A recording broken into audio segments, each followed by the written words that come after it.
All right, hey, let's roll. The Wicked Wednesday. Oh, no, wait. It's the Twisted Tuesday. The pimps, the players, the hustlers, the people, the bustlers, and everybody else in between. You know, I've been doing this show for a long time. Pretty much every motherfucking night for the last 17 years. And, man, honestly, like maybe 2 or 3 times I've gotten the night wrong. I remember once on the Team 990 I did. And I did on Hardcore Sports Radio on Sirius once or twice. I think once. I remember once I did. And I spun it. I did it on TV before. Like I said, I've done it maybe 5 times in like 17 years. Now, I wasn't about to do it tonight, but I did just tweet out that Babano was going to be joining us tonight. I did.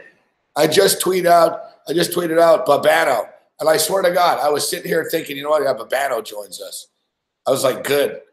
I was like, good, Babano's joining us, man. Like, he talks a lot. That's good. My voice is kind of shot, so.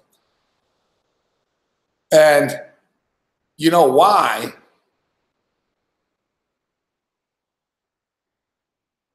You know why I thought it was Babano?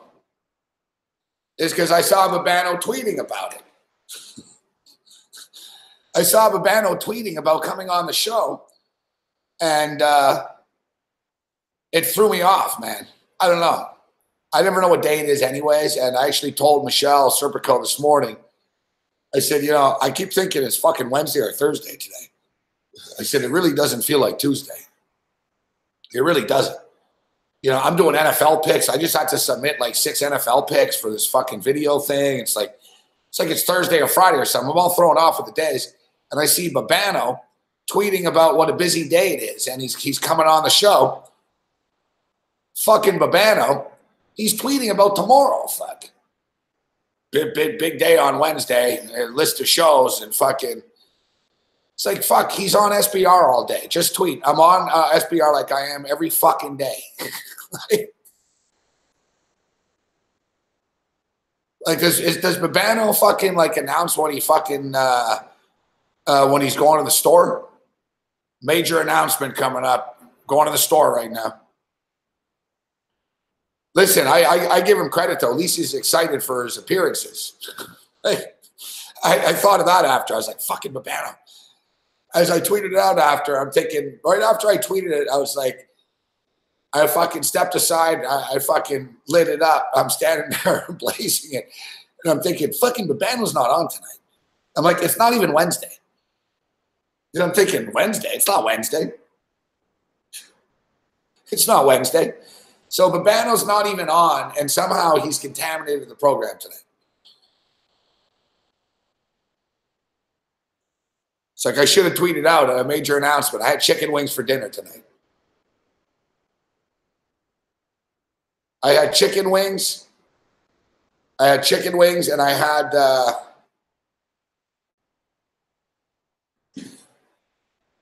the New Jersey version of a poutine, which I had never seen before, but at the diner I was at, they're called disco fries. I was made for loving you, baby. Western Michigan about to win 28-21. Well, actually, I shouldn't say that. Fuck, there's a minute and a half left. I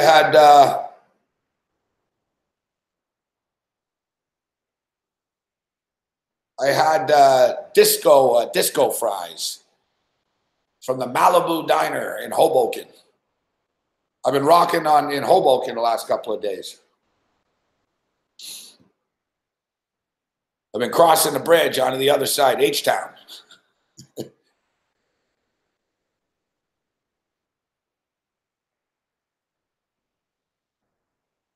So yeah, poutine was a lot better. So basically, disco fries. It's actually pretty much a poutine, but not as good. But it's pretty much the same fucking thing, to be honest. It's fries, cheese, and gravy. You know what I mean? So it's essentially a poutine, but yeah, it's not the right type of cheese. I got mozzarella, but it was still pretty good. It's a good place, this Malibu Diner. I should have went there earlier. The food's pretty high quality.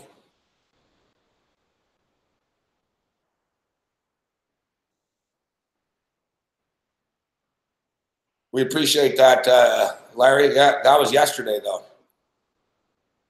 That was yesterday.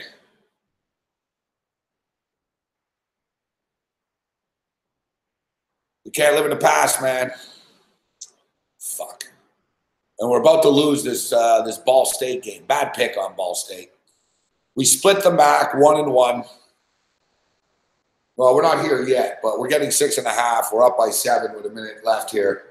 Northern Illinois are kind of beaten down right now. They're playing in the championship game next week. One of their linebackers just got fucking kicked out of the game. You can't play in the first half of the championship game. It's exactly what they wanted to avoid.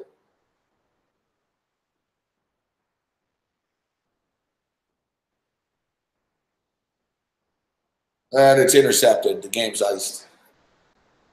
Good for Western Michigan. That's what I was saying today. You see these kids, look, they're acting like they just won the fucking the SEC championship.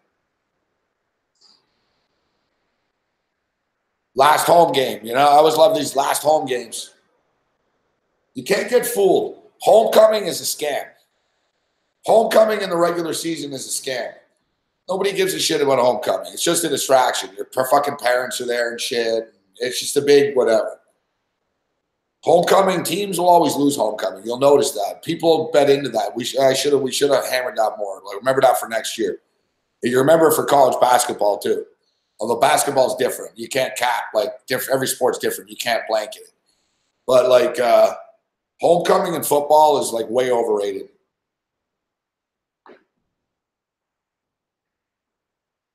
Homecoming in football is overrated. What isn't overrated is the last home game. The last home game is different. Homecoming's more for your family and, you know, hey, you went to college and, you know what I mean, all that type of stuff. The last home game is for you and your teammates. That's like, it's not about anyone else. You know what I mean? It's like Bo Schembechler, the team. That was the last game. That was the last game. And he said, you know, this is it. Fuck, you're never going to play for a team again, guys. Look at Le'Veon Bell. You don't play for a team. In fact, it's that time of the year right now. I'm getting goosebumps right now. Fuck. Getting goosebumps right now. Never a bad time. You'll play for a contract. You'll play for this. You'll play for that. The last time you play for a team. The team, the team, the team. We're going to win it as a team. To be Ohio State, we accomplished. Jason, Michigan's no creeper. Do everything. They thought we were an underdog, but they didn't know it. You know we're celebrating because, as you know, they put the schedule. We got 3 top contenders back to back. We'll save all of our real celebrating until such time as we win this Big Ten championship. Team. You can count yourself. You think football. You go to school. And you get ready to win the Big Ten championship and go home. We won the Big Ten championship. We're going to win it as a team. They can throw out all those great backs and great quarterbacks and great defensive players throughout the country and in this conference. But there's going to be one team that's going to play solely as a team. No man is more important than the team. No coach is more important than the team. The team, the team, the team. And if we think that way, almost, everything that you do, you take into consideration what effect does it have on my team. Because you can go into professional football, you can go anywhere you want to play after you leave here. You will never play for a team again. You'll play for a contract, you'll play for this, you'll play for that. You'll play for everything except the team. Think what a great thing it is to be a part of something that is the team. We're going to win it. We're going to win the championship again because we're going to play as a team better than anybody else in this conference. We're going to play together as a team. We're going to believe in each other. We're not going to criticize each other. We're not going to talk about each other. We're going to encourage each other. When we play as a team, when the old season is over, You and I know. Michigan. Michigan. The team. And of course, Jim Harbaugh. Jim Harbaugh was in the room that day. But now they've got to close the deal.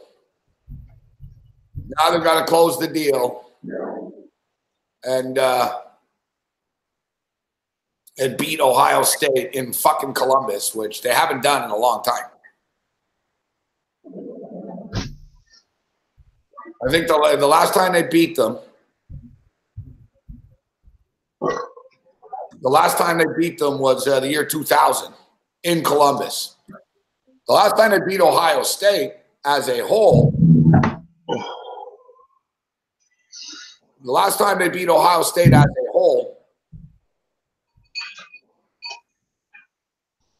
was 2011.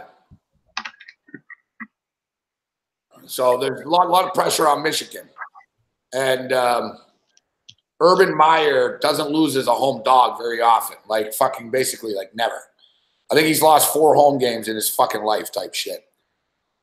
We'll go over the numbers throughout the week. We'll take a look at those Urban Meyer numbers. I was looking tonight. They're pretty daunting. Yet it's not the same Urban Meyer this year.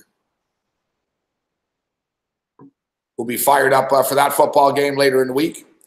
It's football week this week. Of course, Thanksgiving. You bring Jeff Feinberg in right now. What's up, Feinberg? How's it going, Gabe?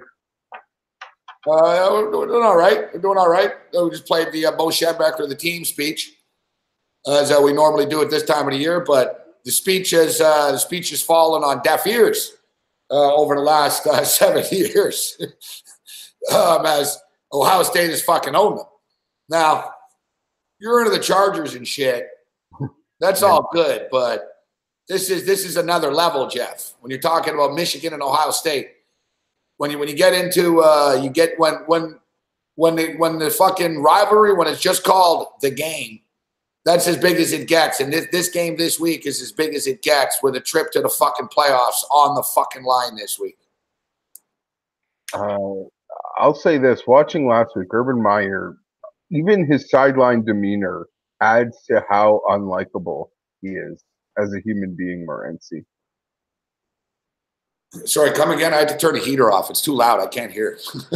Urban, just watching last week's game, it was so easy to be cheering against Ohio State. Oh, yeah. And Urban Meyer, like, flops to the ground every time there's, like, a 5-yard penalty on his team. He's so obnoxious. He's so hateable at this point. Who could be neutral that isn't cheering for Michigan? Well, a lot of people don't like Harbaugh either. So, hey, for the record, late night college basketball, guys, I'm on Arizona and Gonzaga over 154. Arizona, Gonzaga over 154. But, yeah, there's a lot of people don't like Harbaugh either, but at least Harbaugh's not the scumbag that Meyer is.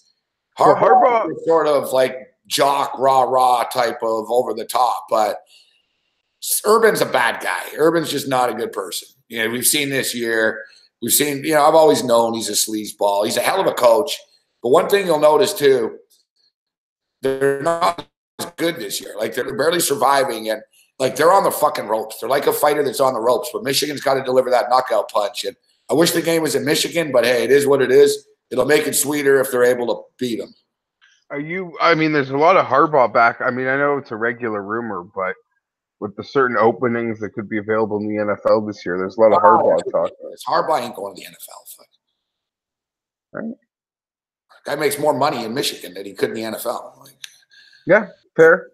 Yeah, that whole every time there's a fucking job. Oh, Harbaugh. It's like, well, the guy's preparing to fucking play Ohio State and go to the playoffs. He's finally living up to the hype. Like, he ain't going. Gabe, I heard your opening. Go easy on Bobano. It's a Grey Cup week. He's a little excited. Yeah, he's rattled. Yeah, I tweeted out wrongly. I'm like, I'm never wrong with this shit. Like, tweeted out wrong, like, fucking Bobano. Yeah, it is Grey Cup week. So you like anything? You got an opinion on that Grey Cup game?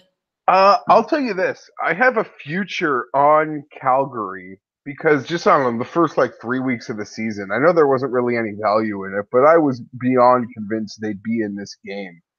Now that they're here and I see the point spread's only like 4, I got a real bad feeling about it for them. And they're on the cusp of being the Buffalo Bills, to a certain extent.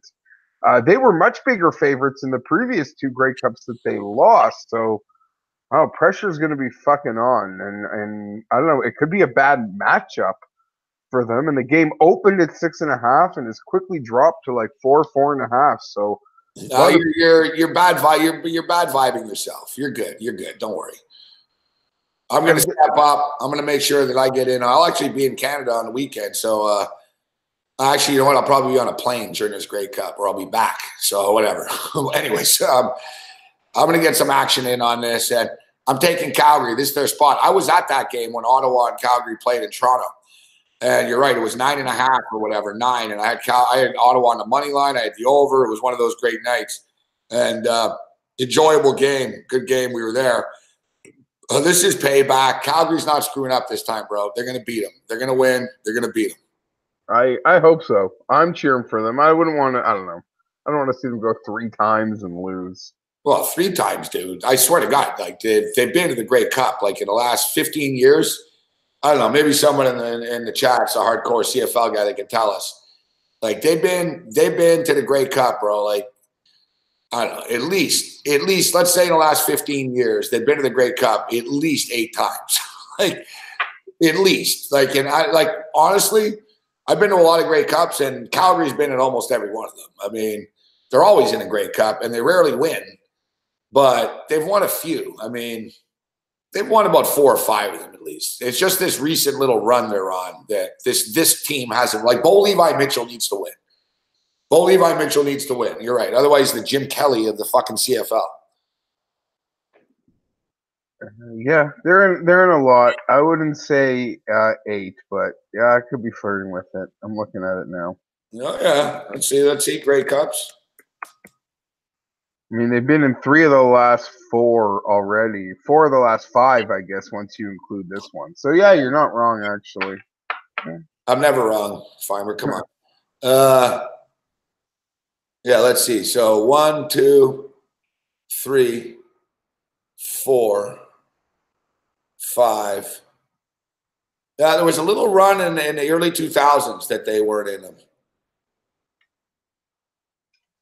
Yeah, look, they were in a Grey Cup in 95, in 98, in 99. Then they had a little lull till 2008. No, they were there in 01 also, it seems. Oh, yeah, what was it, 2001? Oh, yeah. Yeah, they're the model franchise of the Canadian Football League. Well, I hope you're right. I hope they win. I had a dream years ago. I told people. It was weird. I know I never dream either. Like I never ever dream. Like I rarely dream. Like I don't sleep deep enough to dream, and I smoke too much weed and shit. So it fucks your dreams up. Like if you're baked, like sober people like dream more. So I don't dream at all. Like my dreams are bad too. And I don't dream, but like I just like real life shit. Like I stress when I'm sleeping. So it's horrible. But anyways, that's my problem. But I had a dream, a vivid dream years ago. Vivid that I own the Calgary Stampeders. Like, interesting. Yeah, and I've always wanted to own the Calgary Stampeders. Like it's one of these weird deals. Like if I won the lottery, like I wouldn't buy the Bills, I'd buy the Stampeders. And I swear to God, I remember my dream. I was standing at midfield and I was yelling at the team. I was telling them, I was pointing at the stands. I was like, if we don't fucking win, these stands are going to be empty. We got to fucking win. Gabe, and your buddy Claybrooks, I think he's going to get a head coaching job this year. Yeah, I know. I should get him on the show sometime. Yeah, he should. I think he's paid his dues. I think he's going to get. I think he's going to be head coach in the next year. When they make some new hires, maybe even in Toronto. You know what? Meeting all these guys and interviewing them and shit, they're the last guys I would ever expect. They're the last guys I'd ever expect to be head coaches, bro.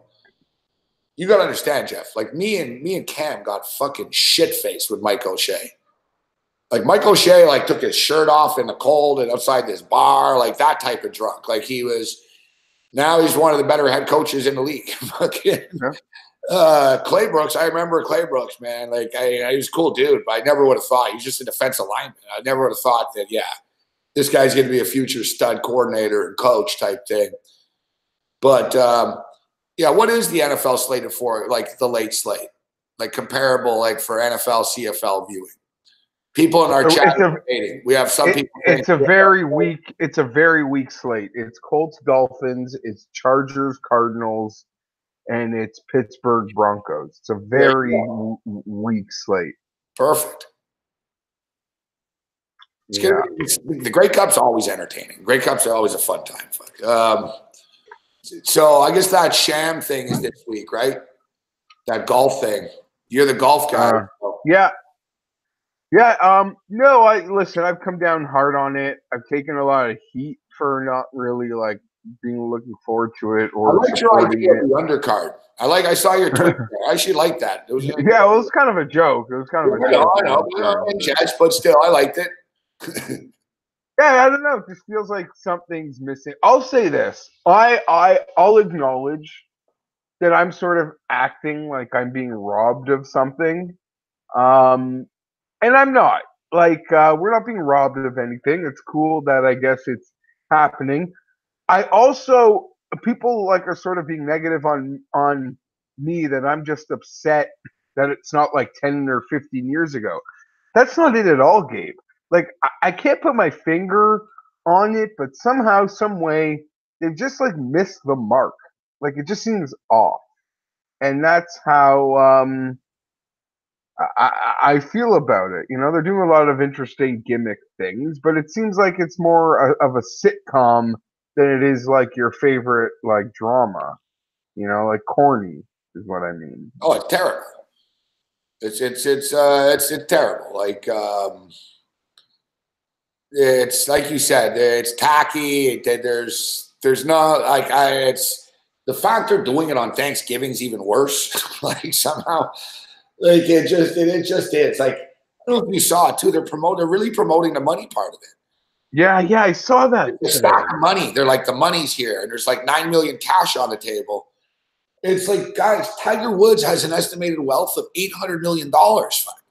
Like it's like a Saudi prince fucking like getting $100, bro. Like it's just stupid. The whole thing's stupid. I mean, the winners obviously got to like 80% of anything has got to be going to charity. I assume. No. There's 1 million going to charity. I guess. I think because there was 10 million and they're getting 9, so I think they're splitting it up. Like Tiger's charity gets fucking. They're giving like 200,000 to a hospital in Vegas or something. But no, they're playing for the 9 mil for real. It's real. Like and the thing is. They're selling it. I want to get it from a betting standpoint because I don't give a shit about it. I'm not going to watch it, but I don't mind making money on it. But I'm not watching it. Like I'm serious. I don't care about this thing. So, but I see the promo, dude, and the interviews. They're selling it like HBO, like it's a boxing match. Like they're serious. Like they have the countdown. Like the when they show the boxing in the UFC, they show the fighters jogging and shit, and the dramatic voice. Yeah. 6 a.m. and Phil Mickelson's already working out at the range. And it's like they're hyping, and then they show Tiger. Like Tiger's like, you don't want a piece of me. Like they're actually trying to sell this like it's some sort of fucking showdown between two 50-year-old greedy fucking millionaires. Like, yeah, I don't know. I've sort of been turned off also by the 24/7. You can't manufacture, what happens in a boxing ring between two guys. Then they're sort of, I know a lot of boxers, there's, I don't know, there's just no rivalry, just doesn't seem real, just seems off. That being said, I love watching Tiger hit a golf ball under any circumstance. So that is sort of, Mark. Yeah, that's just watching Tiger Woods play golf. Excites me, but I'm more excited for these jobber. I don't mean this week because I don't think there is anything. I mean, there's a Hong Kong thing in on the European tour, but I'm more excited for these like third-rate tournaments that happen this time of year than I am for this, to be honest. I don't think it's going to do well. I think it's going to tank. I think the hype is falling on deaf ears. There's no one excited about this. We'll see how it plays out all in the end. For betting purposes, Tiger's now minus 225. Should he beat him? Like, I guess, but I don't know. I mean, I don't want to take Phil. I'll only bet this if, like, I'm convinced. Like, and the public, I guess I'm the mark here because I'm thinking, you know what? Tiger should win this. He should be able to beat Phil Mickelson. But it's 1-on-1 in golf, bro. Anything can fucking happen. Like, the definition of anything can happen. Who knows? Tiger could suck and Phil could win. Like, you almost should just take Phil because of the odds almost. I'll say this, Gabe. I'm a big Tiger mark. I'm not even a Phil fan. I kind of agree with that in the sense that Tiger never – I mean, I don't know what this is. I don't think you can't really compare it to Ryder, like his Ryder Cup record or whatever. But, I would argue there is value with Phil. I don't know. I mean, unless you're going to be – if you're watching it, I guess you could bet hole for hole. I'm sure they'll have bets and props. It's like a practice round, though, right? Like, who knows? Like, when's the last time either of them even played? Yeah, I don't know. They're always. I know they're practicing, but playing. But I don't know. And they've already made like a $200,000 bet on the first hole. So I don't know. They're being. They're trying hard. They're trying hard. The definition of capitalism. They're not shy about it. So we'll give them credit for that. Fair enough. They're not. So when I said you were a mark, I know you're a wrestling fan. I talked about it on the morning show a bit. I want to get into it more a little bit, but you see that Enzo Amore shit? Yeah, man, and that female security guard took him out good. Like he hit the ground hard. Supposedly, yeah. Well, you hear people go, man, he's out. They're like he got knocked out or something like that. But listen, my boy Rockamaniac Steve Wilson hosts a wrestling show, so I saw his tweets, and I didn't even know it was whatever. So I could tell on Twitter, all right, it's SD Live Night or whatever, fuck. So I'm like, oh, this is big. And I knew sort of about Ronda Rousey. I knew because of the Becky Lynch shit too. So anyways, I don't watch. I don't really care. I go through phases where I do and I don't, but I haven't. So I didn't watch or anything. But so I saw Rockamaniac and he's like Enzo Amore. And so Amore had the hood up and shit, right? And he's sitting in the second row and he's laying low. And people sort of caught on. They're like, is that Enzo Amore? So I thought, oh, fuck, I guess his charges are cleared. He's all good. I guess he's back in the books. You know what I mean? I thought it was like a work. A lot of people did. I'm saying when I saw it on Twitter, I was like, oh, I guess I was worried about the football, right? So I'm like, oh, I guess Enzo's back. I mean, he's in the second row, right? And then so I see another picture of him. And then he has the hood off. And then a couple of minutes later, I see a video of him. And it was before he got up and security was like, hey. And they were like telling him to chill out and shit. Like, don't cause shit. And then a few minutes later, I see him standing on the fucking thing. But I could tell it wasn't a work because from the pictures and from the video I saw, you could tell he was fucking wasted. And you could tell he was in business for himself. He's cutting his own promo. Yeah. He's wearing his old Where did he get the belt? Did he bring the belt with him? Like, what was up with the belt? He was wearing his old T-shirt like that the WWE used to sell. It was quite there's some really funny videos, even if you don't care about wrestling. That's like getting divorced and your chick's with a new dude and shit. And you fucking it's like, bro, you're not in the fucking company anymore, man. Like, it really is. Like, it really is. I was thinking about that. I'm like, it was just sad. I'm like, come on, Andrew. Yeah, no, it only comes off. DNA or go into that Impact shit or something. Like, dude, like, what are you doing? It was funny though. Like, like he's doing his thing, bada boom, realest guy in the room in the crowd, and then the chick just nails him, pulls him down, bang, he hits the fucking ground. He's all wasted and shit. It was fucking hilarious, man. It only comes off as like incredibly sad though. Like once you're done laughing at it, you're right. Like it's just you're just like, really sad for the guy. Like, it's pathetic move.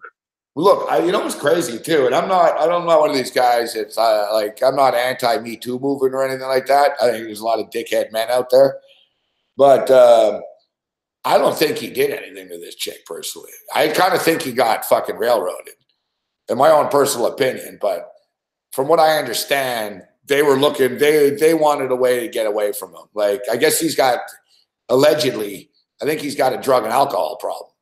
A pretty severe one, as you saw from him appearing at SmackDown Live the other night. Yeah, absolutely.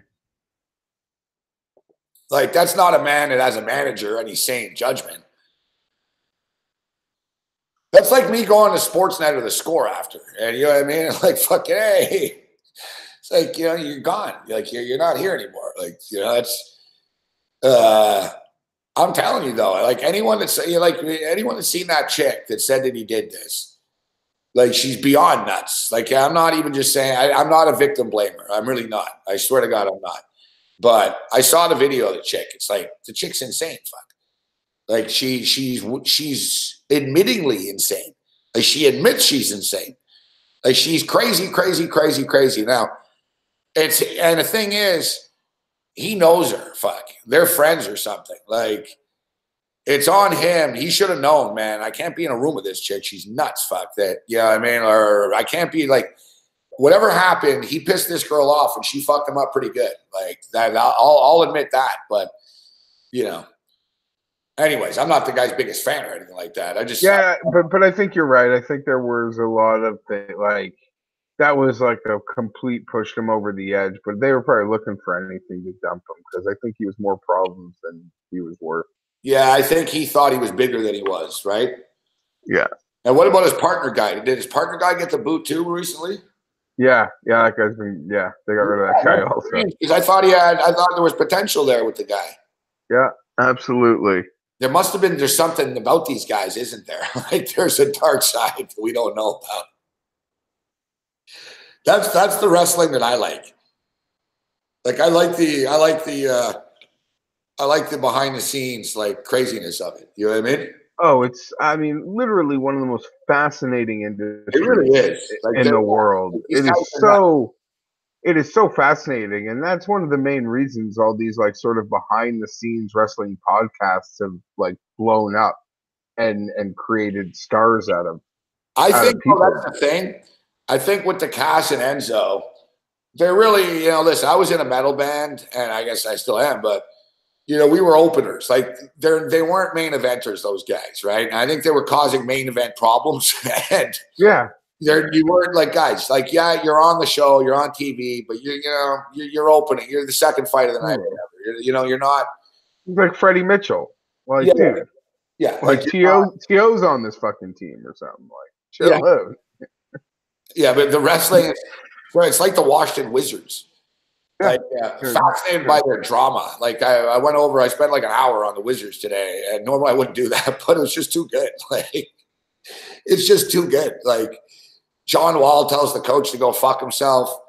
Fucking Kelly Oubre threatens the coach. Fucking Jeff Green and Wall get into it. Beal and fucking Green get into it. Beal tells Grunfeld that he's a dickhead. Like, all in a span of like 4 days. Like, these guys, everyone, like, every day, it's like, fuck you. Like, they're just, and then they come back and they rally back from like 25 down tonight. It's just hilarious. Like, you know, it's just, that's the beautiful thing about the NBA. It's such a fun league. Like, it feels boring for that stuff. You know what I mean? Le'Veon Bell holds out for money, man, and his teammates turn on him. It's the biggest deal in the world. You know, NBA, like, crazy shit happens in these rooms every night, man. Like, we don't even hear about it. Like, but we're starting to more now. The Kevin Durant, his fucking burner accounts, and Draymond Green. It's gold. All right, so got a Montreal screw job. I was there. I was in the building. I saw my boys at Middle Easy, who have the good MMA site, but they have they're wrestling fans too. They're buddies with Ronda and shit, so they have inside sources all the time with this shit. But I was reading that WWE wrestlers are fucking fed up. They're sick of Brock Lesnar again. Like, they're done with him. Well, isn't he? I mean, he's going back to UFC for a bit, isn't he?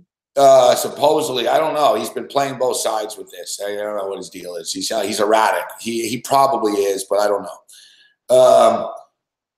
But supposedly he doesn't give a shit mode, and he's hurting people and shit. Like he doesn't care. You know what I mean? No. Well, he doesn't show up very often, and he makes more. He doesn't have to, but he's not playing nice. You know what I mean? He's slamming people. He's hitting people. And he doesn't care. Like, you can't talk to him. He doesn't talk to anybody. Like, you don't even see him. He shows up, like you said. He shows up fucking 2 seconds before the match. Yeah. He leaves right after. So, like, no one ever sees him. So he collects the biggest check. Yeah, and they don't want to seem like a bitch and go to Vince. And, oh, Brock's hurting me, right? Because Vince is like an alpha male like that. But Vince likes that shit, right? So everyone's screwed. What are they going to do? And they can't beat Brock like a lot of guys. They'd say in real life, they'd go up and they'd say, "Motherfucker, if you do this again, I'm gonna," they'd hit him or whatever. That shit happens in real life in wrestling, but I don't think too many of those guys want to fuck with Brock Lesnar in real life. I doubt it. I mean, which one of those guys is going to be able to do anything to Brock? Like, I'm not saying like Seth Rollins couldn't drop him if he caught him, like, and sort of. He'd have to sort of sucker punch him, though. Like, fucking, there's some big dudes that can punch Brock Lesnar, but if they actually confronted him, and the thing is, Brock's not a nice guy. So it's not like Brock, like he's a professional and he'll be cool with them. Like, he won't be. Like, he's real, Brock Lesnar. I met him. Fuck. Like, he's a nut job. I go watch that interview with Stone Cold when he goes, "I don't give a fuck what people think." Like, he goes, "I don't care." Like, he goes, "I'm not here to make friends. I don't care." He goes, "I don't know any of them. I don't want to know them, and they know that." Yep. He's a surly dude, man. Always, though. That's always been his shtick. It's not his shtick, though. It's real. Like, that's the only reason why I somewhat respect him. The guy lives in Saskatchewan in the middle of the woods, bro. He's like, that was a funny line that he's told Austin. He goes, "If I wanted friends," he goes, "do you think I would live in the middle of fucking Canada?" He goes, "I live in the wilderness in Canada with a big wall around my house." He goes, "My nearest neighbor is 5 miles away." He's like, "Do I seem like someone who wants friends?" I was cracking up. Fuck. He goes, "I have my wife. I have my dog." He's like, "I don't need anything." Oh, that's awesome. Yeah. He's a funny dude. All right, so NFL football. I guess you warned us last week. Actually, you were worried about the Bronco game. Yeah, I was. I don't know, man. It was a really pathetic game. Everybody did so. They took more penalties in that game than they've probably taken in the last 6. Disaster. Everyone was just horrible. Everybody, honestly, except maybe Keenan Allen. I'm upset with everybody. How you think they bounce back here tomorrow? Pardon? Tomorrow, but this week, I'm all confused with the day. I don't know. They play Arizona, so they're 12, 13-point favorites. Yeah, I know. So that's the thing. I mean, do they bounce back and cover? Like, are they going to throttle them, or are they just going to win? I think Arizona could be in trouble because this was, I don't know. I like to think they'll bounce back after that pathetic showing. You guys were due. You were due for one of those games, right? Yeah, no, I was going to say. Well, I mean, it's yeah. 11 weeks in the season, and we finally lose a Charger-style game. Which I mean, like, doing pathetic shit that we're sort of known and famous for. Finally lost one, just like everyone was sort of waiting for us to. Exactly. You'll get back on track here. Listen, you're going to be in the playoffs, and then we can talk about it all the time. Whatever. It is what it is. You get to the playoffs, you got to beat the Chiefs or the Patriots, right? Yeah, and I don't know. Maybe the Texans. You guys maybe playing the Texans, Yeah, Texans, Steelers, who they play in a couple weeks. But yeah, I'm kind of down on them right now, Gabe. But truth of the matter is, they do have, as good or bad as they are, they do have sort of a recipe that can win like a big football game. Other than the fact they're the Chargers, they have a veteran quarterback. They can run the ball. Bosa's back. They be healthy, and they can make some big plays on defense. But they're not. They're certainly not as good as the teams that played last night, especially the one in their own division. Thanksgiving Day games. Seems like we got some quarterback situations here.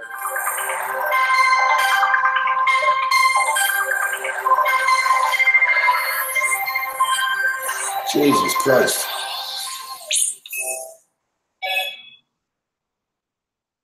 Fuck, it's annoying, that ringer, man. So yeah, I was seeing what? So maybe Chase Daniel's going to play? Yeah, listen, they played Sunday Night Football. Now they got to turn around and play this early Thursday game. That's, normal than the standard, even Thursday turnaround. So should be interesting. Is the game still off the board? I'm seeing 3.5 right now. Bears 3.5. Listen, yeah. I was all anti Matt Patricia last week, talking about other guys a clown, and I bet against them. And I kind of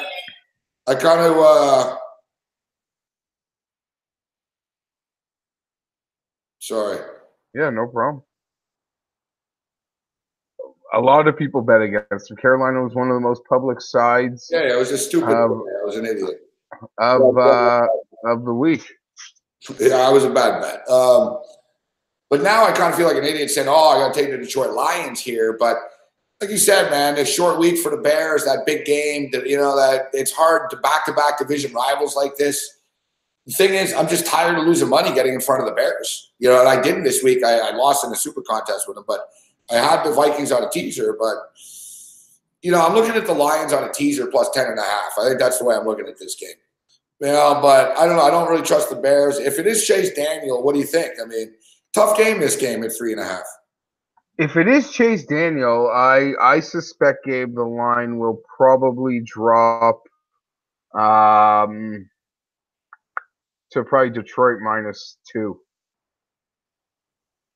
I think if we get Chase Daniel in there. It's a hard game. Jeez. At the moment, I lean Detroit. But I could just be overrating the spot of winning a Sunday night nationally televised game and then turning around for this one. Now, another similar situation, Redskins and Cowboys, where the Cowboys always do this, man. They always let their fans down. Fuck that, man. This fucking phone, dude.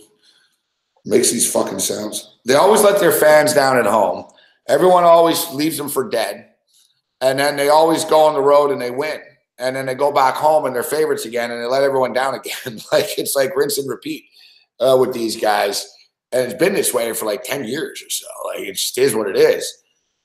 Yeah, you got to wonder about the Redskins right now. It was 8 earlier in the week. It's settling in at 7 right now.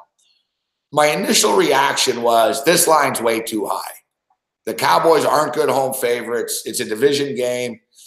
They're going to battle. The Redskins season suddenly on the line now. It's a massive freaking football game. And I'm an Alex Smith backer. I like Alex Smith, but I don't really think there's that much of a difference between him and Colt McCoy, actually. Colt McCoy is very serviceable. The players react well to Colt McCoy. He's decent.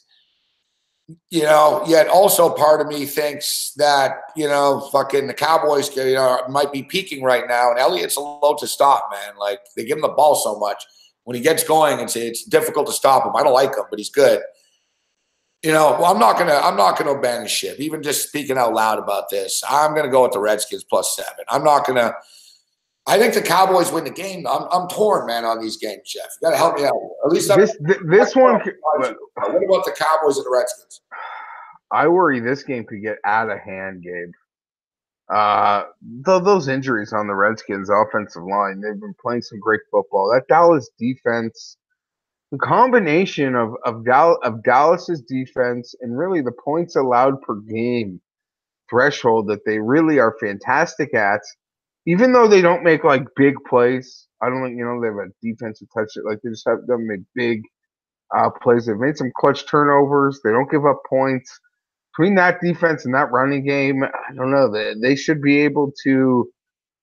I think they'll win and cover at home on Thanksgiving, which is something they haven't done in a bit of time. To be honest. No, that's what I'm saying. Like they're not good favorites. I mean, they're horrible home favorites. They just are. They always have been. But and also the thing is, Dallas's defensive line is very good. Dallas's defensive line is very good. Like all the talk about Jerry Jones, actually, I think it's more so the coaching situation than it is the personnel, really. Like if you look at Jones's draft picks and the Cowboys draft picks, there's not a lot of bust, really, to be honest. Like they've done a nice job with this defense. Like they got a ton of young defensive studs, dude, and it shows. Like their defensive line comes at you and they rotate. It's pretty deep and stuff.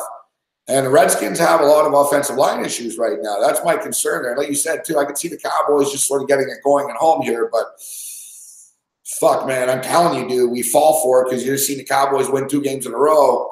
Yeah, I hear that. They could have lost that game against the Falcons, bro. It went back and forth. I was watching it. Yeah, no, absolutely. But it was still a big road win, and they were able to hold Atlanta to field goals. I don't know, that defense, the pass rush, some of the really good linebackers there.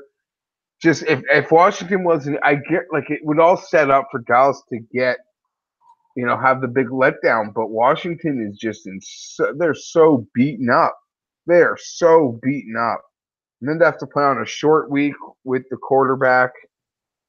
I do like, if you think Washington is a good team, then there could be something said to betting them, especially with the points game, because you do see for that Houston game. I was all over Houston. Houston, and Gabe, man, and they battled with them. And Houston have a good line, and they battled with them.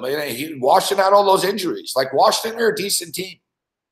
History is very kind to what I would have to deem good teams. You have to consider the team good. It's up to you. The first game with the backup, but because it's a short week. And because there's the offensive line injuries, I know. I don't know. They're hard to trust here. Adrian Peterson's really playing great for a 33-year-old, but 33 years old on a short week, Jeff, too, now. Yep, good. Tough. All right, this next game, I know it's crazy. I didn't take the Eagles last week. You know what I mean? I took the over and I got screwed, but I actually went on a teaser too. But the Falcons are going to cover against the Saints. This is going to be the big Thanksgiving trap that's going to carve everyone up. That's going to be the turkey of the day for people. The public is going to bet it up to 14 maybe too. The Falcons are going to cover, bro. Yeah, that wouldn't shock me. That one wouldn't. That one wouldn't shock me at all, Gabe. Right. What's the money line? Plus 500. Yeah, a little sprinkle on that. And I'm not one of these guys, take the money. Like, I'm not one of these hero guys that tries to get attention by swinging for the fences. But I'm telling you, I know this rivalry. Like, I don't even need to look at the numbers, but I'll tell you the numbers right now. All right, the Saints are 3-16 against the spread as a favorite of 6 or more points in their history against the Atlanta Falcons. New Orleans Saints are 1-10 against the spread as favorites against the Falcons, and the Falcons lost the previous game. Where's the other one with the underdog in this rivalry? This is one of these deals where I've always known this, that it's nuts. Like the road team and the underdog in this. It's one of those just strange rivalries, man. They're always close games. That should be high scoring. And the Saints are a lot better, but it's too many points to be given to Falcons. The Falcons will be able to trade points with these guys. They're not going to get run out of the building. I'll put my money where my mouth is too. I'm taking the Atlanta Falcons in this spot. 2 touchdowns. Yeah, right. Atlanta, what they've done the last 2 weeks definitely seems unsustainable. I mean, those insane blowouts. So yeah, right now, if I have to make a pick, I would side with you And you know what though? and Atlanta. Before, and there's been I lost on that Cincinnati Bengal game and against the Saints, and I said that then the Saints are due for a letdown. There ain't no letdowns with these guys. And this is not a letdown spot either against the Falcons. It's a division rival. They don't like them. They're actually like none of these teams in that NASCAR division like each other. It's like it's a pretty the North Division. There's a lot of smack talk, but it's really just the Bengals that are big dicks. It's like and you watch those Southern games, bro, in the NFC. Every one of them, there's dirty hits, late hits. It's like NASCAR South, man. It's a mouthy division, right? So they don't like each other at all. It's a good rivalry game, so they ain't going to be letting down. It's just too many points now. Yeah, I get it. The Saints blew out the Bengals. I get it. The Saints blew out the Eagles, but you're telling me that the Eagles are only 7-point underdogs against the Saints, but the Falcons are 14-point or 13? But are the Eagles 6-point better than the Eagles? No. It's an overreaction right now. And I get it. I totally get why people are all over the Saints. I'm on them. I think the Saints are going to win the Super Bowl, but it's too many points to be laying in this spot. Yeah, short week, division, rivalry game. There's a good case. Yeah, I mean, like you said, you bet the Bengals a couple weeks ago, so you sort of been anticipating maybe a letdown game. They kind of have seen through that, but at some point that letdown game happens. There's no doubt about it at all. And this is probably, I mean, you are right to the chippiness in the division game, and I would say this is the biggest rivalry right here, these two. Yeah, it has been. You're right. Carolina and the Saints has become one. They played in the playoffs last year. They're all very evenly matched. That's the thing. You know what I mean? In these division games, it's a little bit different. Like I said, you look at the Saints blowing out it's not a division rival. You know what I mean? They blew out the Bengals, not a division rival. The teams, they know each other so well, right? It's a little bit of an equalizer. Like the Falcons aren't intimidated by the Saints. It's not like, oh shit, we're scared going in there. They're going to go in there. They're going to trade points. We just had that epic shootout on Monday. I don't see why these two teams don't get over 60 either. Yeah. Wally George is right. Thanksgiving is a day where the public all bet football. And no one works. Everyone's suddenly an expert at their family. Yeah, no, these games do have playoff type handles in terms of the amount of money wagered. It is. I mean, it's not Super Bowl, but it's definitely like a big playoff game type handle. Yeah, you're absolutely right. You have a bunch of people that square bettors. Saints win by 50 every week. Yeah, I'll 14. Yeah, now you suddenly have people that you have the real squares that suddenly are all watching football and all think they're experts, and they're all going to bet on the favorite teams. They're all going to bet on the Bears. They're all going to the Bears won Sunday night. That big game versus the Vikings, who are supposed to be amazing. Yeah, give me the Bears.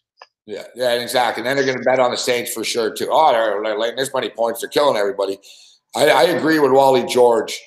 What Wally George is saying here. I think if you took all three underdogs, I'm not saying all three underdogs on the money line, but if you took all three underdogs plus the points, I think you're going 2-1 at least.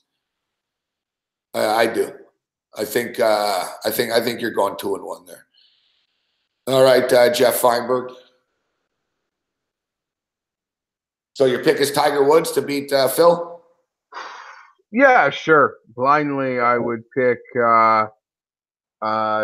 Tiger Woods. Yeah, but I got no real. It doesn't move my needle. People are giving me a hard time about it. I can't control what my pure adrenaline internal needle wants me to be interested in. If I'm interested in, I give it 110%. And by that I mean make it a priority, watch the whole fucking thing, set my day around it. And if not, at this moment, Gabe, I'm still it's up to the people. That thing will happen, and I need my phone to light up and be like, you gotta watch it. It's actually amazing. And then yeah, I'll find it. But I gotta hear that first. Yeah, that sucks. Jeff Feinberg. The whole, even when you want to get into it, you want to get on board, Gabe, But the obnoxious like money banter, it's just so abhorrent. Honestly, it is. And I'm a golf fan, so I'm okay with it's a certain lifestyle that like golf is about. But like this is just like abhorrent. A lot of the stuff that's going on here. Well said. I can't disagree. Abhorrent. Abhorrent. You want to like? I'm ready to get on board, and then you just hear some of the combos, and it's like, oh my, like, I don't know, it's just such a turnoff. So we'll see. All the best, Gabe. Thanks for joining, Jeff. Yeah, bit bad. You got a big Bill's gonna win this week. You know what? All week I was thinking no. I was thinking, nah, why is it only 3? And now I'm starting to think that, yeah, they probably will just to fucking get a worse draft pick, actually. Is Allen going to play? I don't know. Oh, because, Ramsey chalked all that trash about him. That could have been a definite. I think it would be a bad time to bring him back. Yeah, fair enough. Well, based on the line, the people seem to think the Jaguars are just dead. Dead man. But they're both 3-7. Yeah, there it is. It's amazing to me that it's amazing. I see Jalen Ramsey's feelings haven't changed about Josh Allen. Yeah, good for you. Well, you're 3-7, motherfucker. Keep talking. Yeah, exactly. Like that's a modern athlete. Like he's such an idiot, this Josh Allen guy. Jalen Ramsey. Yeah, who did I say? You called Allen the idiot. He's not the brightest kid either. Thanks, Jack. Later.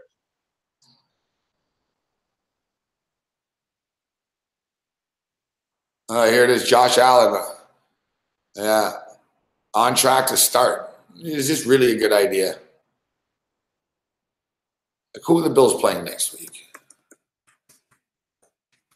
Like, the Jags are 3-7, but their defense is still good.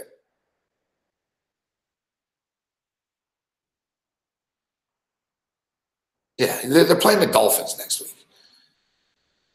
It's stupid. Just I wouldn't play him against the Jags. I'd just play Matt Barkley another time. I thought it was going to be Barkley. It shows usually I'm all on the Bills, whatever, and like the Bills have worn me out, man. I didn't even go see the game last week. Like I'm not like, oh, I'm not a Bills fan anymore or anything, but I don't give a shit. They're fucking useless, man. They're a useless organization. They always have been. They always will be. I saw tonight, I was nearly a dick, but I remember, don't be a troll. The Buffalo Bills had a video. They said, here's all of our highlights. They said, here's all our most memorable moments of the year. I was going to tweet them up. I said, this should be a short video. All our highlights from the year. Fuck. What highlights? What highlights? The highlight when we lost fucking 48 fucking nothing or whatever it was? Was it that highlight? Like, what highlights do we have? Well, we beat the Jets. We beat the Titans 13-12. And who else did we beat? Fuck. You got 3 wins. So a big highlight. You fucking losers. You're an embarrassment. Fuck. You're an embarrassment to the NFL.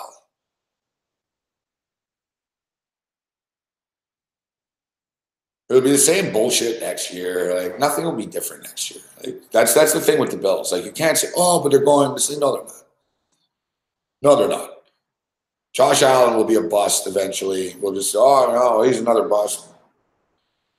LaShawn McCoy's not getting any younger. The Bills have no money to spend. Like, it's a shit show. Sean McDermott, I want to like him, but whatever. The results are the results. He's a fucking idiot, to be honest. Like, let's just be real. He benched Tyrod Taylor when we were fucking 5-3 and in first place. Like, it's like the guy's trying to lose. Like, honestly.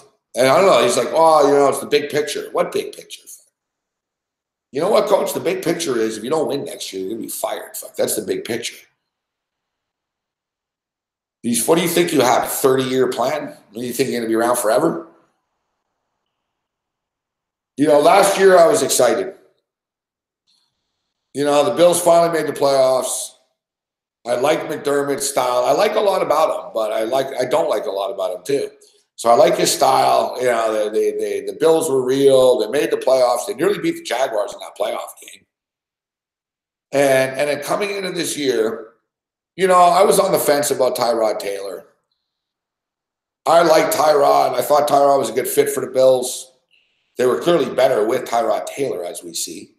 But I also saw the other point that they weren't going to get any further with Tyrod Taylor. I got that part. So I understood both sides of the Tyrod Taylor stuff. But it was stupid to bench him in the middle of the year last year, only to have him come back and save your ass. And so I was excited coming into this year, even without Tyrod Taylor. And then the shit show decisions just began. You bring in A.J. McCarron, you let A.J. McCarron, like, you know, the Bills just signed like 10 guys. They, you know, Terrell Pryor signs with the Bills. They let him go 2 days. You know what I mean? It's just a shit show. They're a middling organization.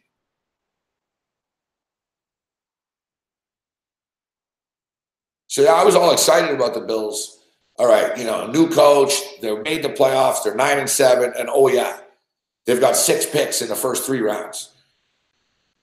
And, oh, you know, even the Bills can't screw up 6 picks in the first 3 rounds. Look at all the talent on the board. What do the Bills do? They fucking trade all the fucking picks. They trade down. They trade up. They do this. They do that. To get what? To get Josh Allen? Fuck. Like, really? Like, really? That was the big master plan, you know, or a big score. You know what? You guys hit a home run with the Edmonds kid. Great football player out of Virginia Tech. 19, 20 years old. Too bad when he's 24 and he can become a free agent, he's going to fucking leave us. But whatever. I guess that doesn't matter to you because you're idiots. Let's develop this 20-year-old kid just for Bill Belichick in 4 fucking years. Like, they're a lost cause, man. Like, they're a lost cause. It's too bad because I actually love the Bills. Like, I really, like, my whole life, I've always really liked the Bills. I'd really like to see them do well, but I've given up, man. Like, I'm defeated. I'm defeated. Like, I'm finally done.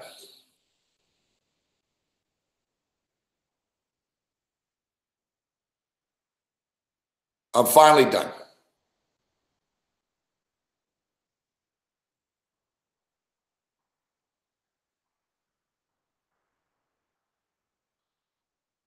I mean, look at McDermott and the Nate Peterman stuff.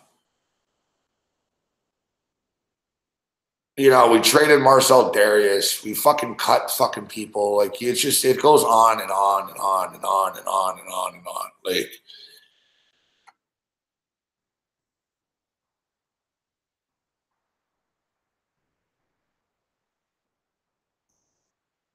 so whatever. You know, good for you. I'm happy for the players. Listen, the Bills' defense is good. The Bills' defense is good. Like, they deserve better, right? But that's on the – I don't like the GM of the Bills. I don't like Brandon Beane. Like, the guy's an idiot. He's an idiot. Like, who are our wide receivers? Like, what's your plan? Like, you know what I mean? You have all these draft picks. And think about this, guys. We drafted Josh Allen this year and traded up to get him. In the last 2 years, we could have drafted Deshaun Watson 10th overall. We passed. Find my tweets. I said it. Fucking take Deshaun Watson. It wasn't rocket science. Just take Deshaun Watson. No, we passed on Deshaun Watson. Last year, we traded the 12th pick to the Chiefs, who took Patrick Mahomes with our pick. Oh, but we have all these picks now. So essentially, we traded with the Chiefs so they could get Mahomes and we could get Josh Allen. How'd that work out? Josh Allen throws for 87 yards a game. Mahomes throws for 87 yards a drive. How'd that work out for us? You can go on and on. Like, I don't even know why I'm talking about this. Fuck the Bills. Fuck them. Fuck them. Fuck them. Fuck them. Oh, it's because Feinberg asked me about the game. Oh, yeah. Now they have an injured rookie quarterback who sucks. And they're going to bring him back and let his first game be against the fucking Jacksonville Jaguar defense, who one of the guys keeps trolling him and trashing him publicly, saying how bad he is. And now you're going to put Allen in here, and 1 or 2 things are going to happen. I'll tell you right now. Number one, Josh Allen either gets hurt again, or number two, Josh Allen will be trash and you just fuck with his confidence. I wouldn't play the guy. I would avoid him. I hate to be like this, but it's true. I would not expose him to Jalen Ramsey and these guys. Jalen Ramsey had 2 interceptions last week and 8 tackles against the Pittsburgh Steelers. He's going to terrorize the Bills. And he knows he needs to back up his smack talk. Listen, with Matt Barkley, I was thinking, the Bills could win this game, actually. But I didn't realize they were going to start Josh Allen. If they were going to start Josh Allen, I'll take the Jags. Hey, listen, I hope Josh Allen's good. I'm not picking on the kid, but I'm just being realistic. He shows flashes. I mean, the kid's got a cannon for an arm. He's mobile. I like his moxie in the pocket. I'll be honest. He's actually somewhat better than I thought he would be, to be honest. But then there's also, he's also at other times just sort of fucking clueless. So I'm not saying he's the worst, though.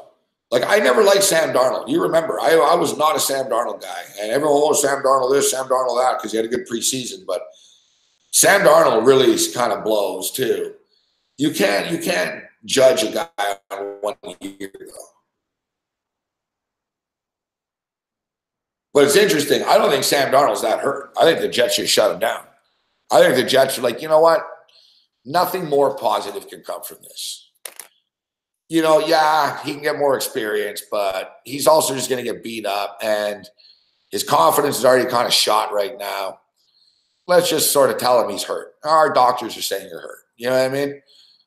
It's almost the same thing with Allen with me. Fuck. Like, I would bring Allen back, but only in December. It's a week too early now. It's a week too early. You got to think of the big picture, McDermott. Like, I don't understand your deal. Like, you're going to rush him back, and for what? So he can get picked off by Jalen Ramsey 3 times?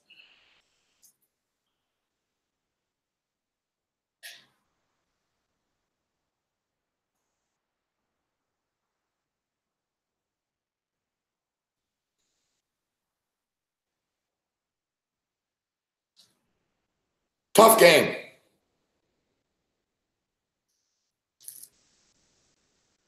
David Carr wasn't that bad, Fanatical Jim.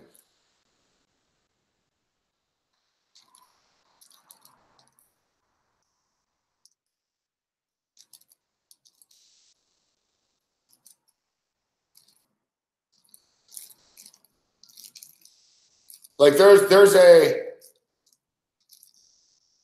a knock. There's always that knock of, oh yeah, the Bills need an O-line. That's what I'm talking about, the GM. Like, they did Josh Allen no favors. I mean, you put this kid in, you have LaShawn McCoy and no wide receivers and a bad offensive line. Like, how's a quarterback supposed to develop? But I was just going to say,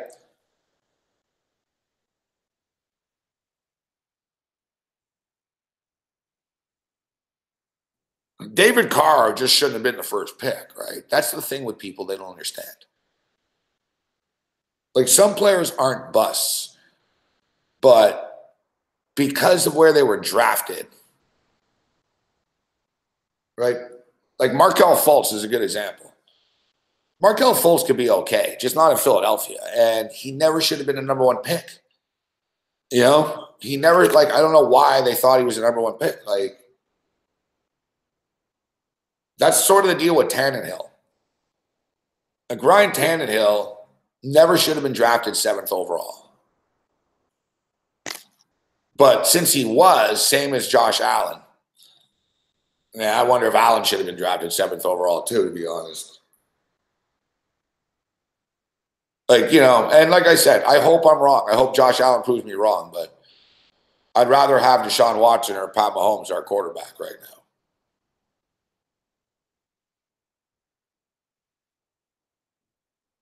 I don't know why they didn't fucking take fucking Deshaun Watson, because they're stupid. That's why. They're stupid.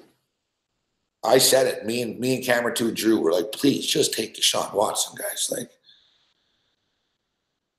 no.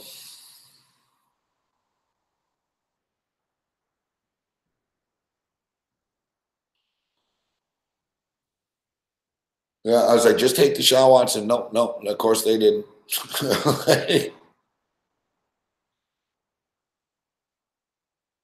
I'm not being hard on the kid. I'm not being hard on the kid.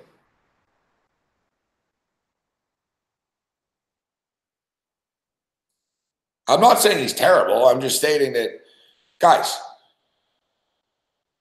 we were running a Dairy Queen vanilla offense, guys, with Josh Allen. Like, it could not have been any more like fucking elementary. The last game that Josh Allen played, and look, they nearly won. They would have beaten. Listen, the formula was working. They actually were winning with Josh Allen. That's what's crazy. Like, when he got hurt, they were about to be 3-3 against Houston, and Peterman gave the game away. But the reason was because the Dable, the offensive coordinator, does a nice job, basically. Guys, the Bills won a game with Josh Allen throwing the ball 9 times. Like, it's like we're Army or something. You know what I mean? Like, they really, like, there was one game at home against Tennessee, I think it was. The Bills, their first 44 plays the Bills ran, they ran 38 times. They ran 38 times. Like, you know what I mean? It's like basically like they had a quarterback with training wheels on the field, and they babied him so much. You know, like they would look at, dude. The Bills had half-decent quarterback play from Matt Barkley last week, and they fucking rolled. It's not rocket science. The Bills quarterbacks suck, man.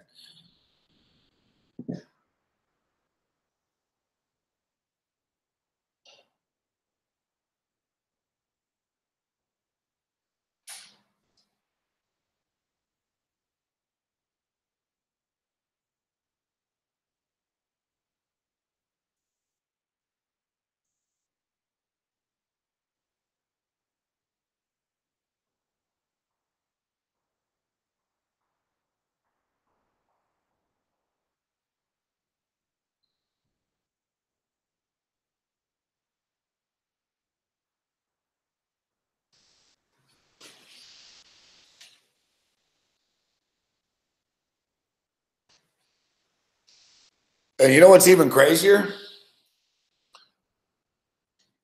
You know what's even crazier? And this is true. There's witnesses. Both me and Brian Blessing.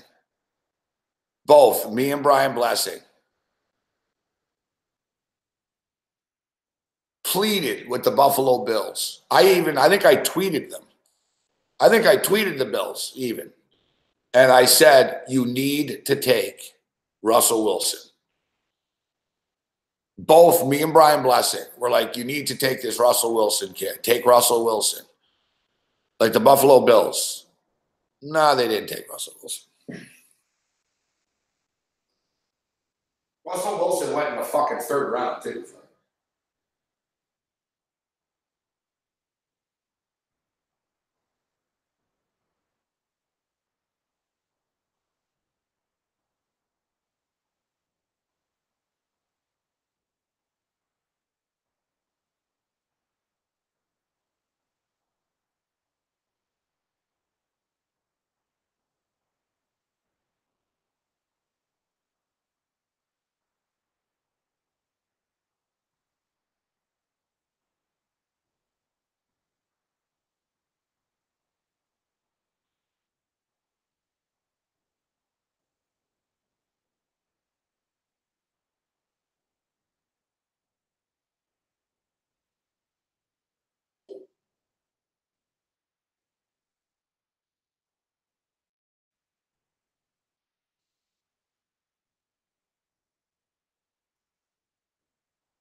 All right, what's the score in this Gonzaga game now?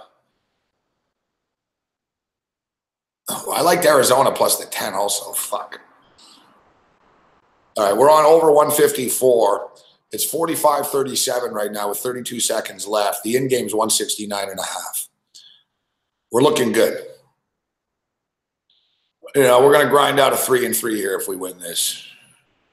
You can't crush the board like we did every night, like last night, right?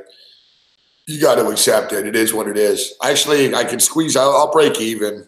I put a little more on this one than the NBA games. I went 1-2 in the NBA. Misread it. Way off in the Raptor game, man. I had over 220. Fuck, it was in the 180s. It was the lowest scoring game of the year in the NBA, I think. It's like 95, 92 or something stupid like that. I didn't come anywhere near close to total. I hit the over in the Knick game. That was a good pick. That sailed over. And I lost the Miami Heat pick. Fuck, which I never win Heat games. I got to stop betting Heat games. I hit Western Michigan, but I lost Ball State in the football. We'll run through a little. College football here.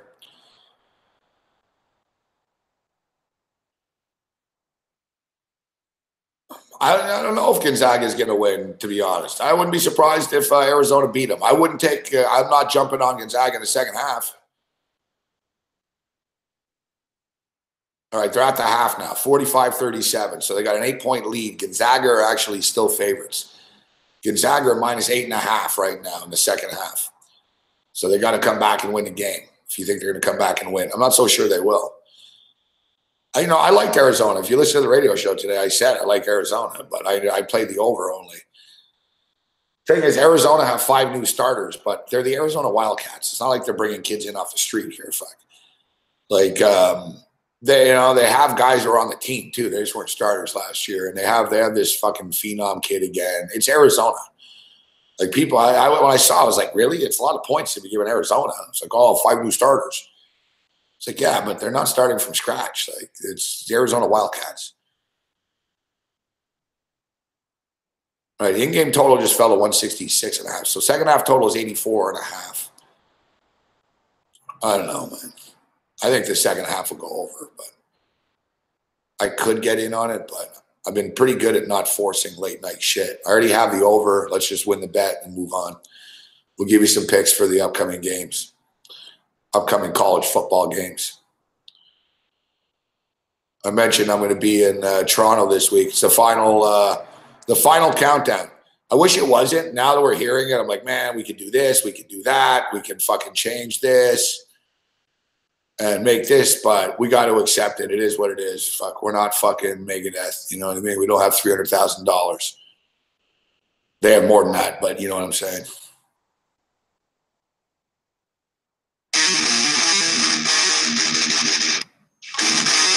Here's one of the new tracks. This is a rough mix.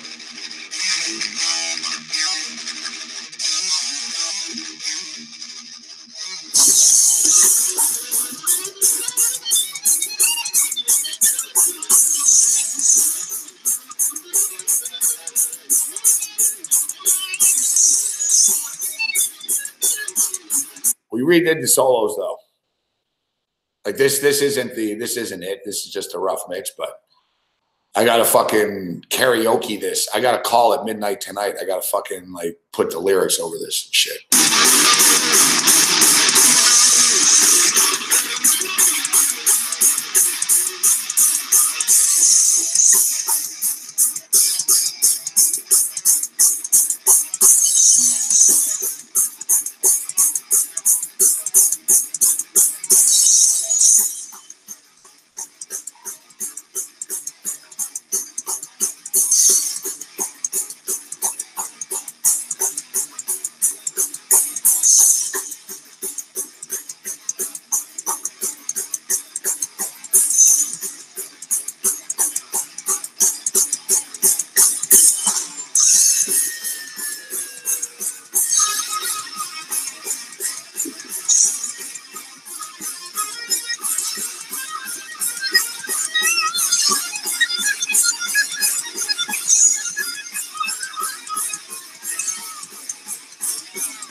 Pretty heavy.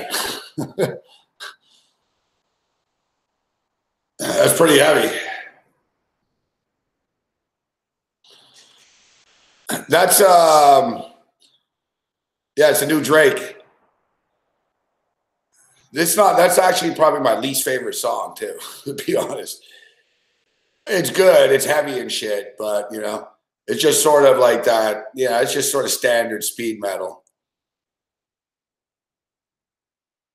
This one, you guys never heard this one. There's another one here. There's a few of them. There's a few you didn't hear yet. Like I said, this is like the rough sort of just like practice shit, so we can hear it back. So what we want to like add to it and shit. It's not like the production. The last time we were there in the studio last month or 3 weeks, last month, 3 weeks and a half, whatever it was, it really came together. But even I don't have it. It costs $200 every time to do it, so we have to pay $200 just to get this shitty version of it. Fuck.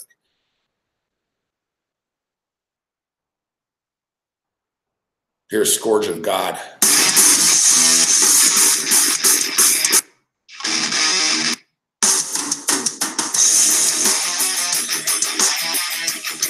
This one's really cool. It's catchy. These songs are catchy, man. It's been torture and a bitch to do it, but it's actually going to be worth it.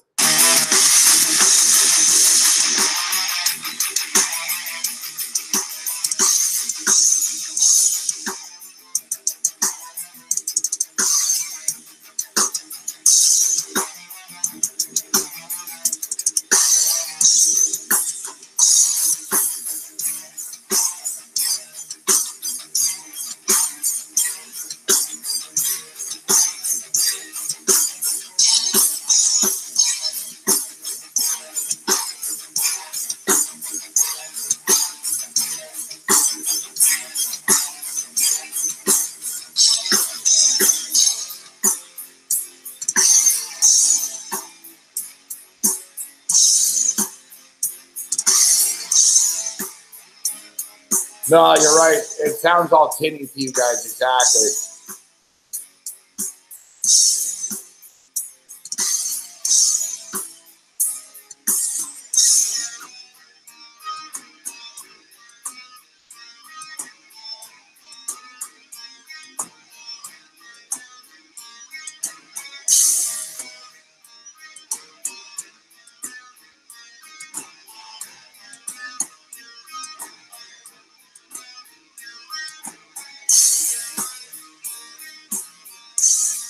This is a wicked riff.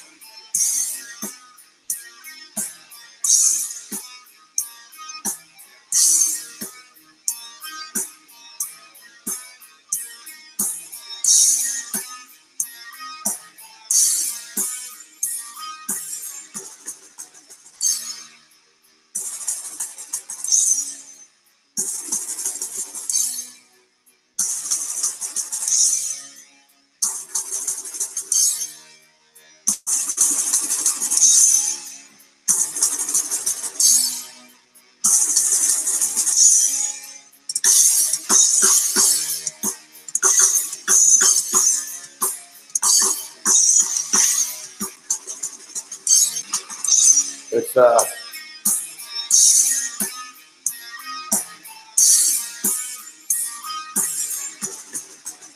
we rise, you fall. We run, you crawl. Resist, defy. You fall, we rise.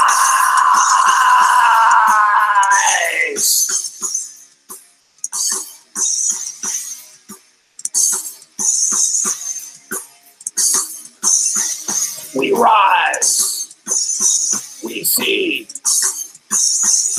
through your lies. Hatred frozen in time.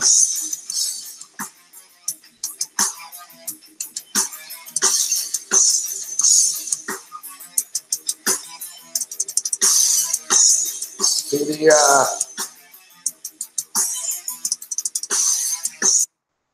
the lyrics put it on the vocals put it over the top.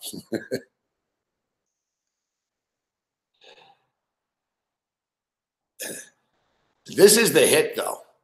This is going to be a hit, this one. This is the one. All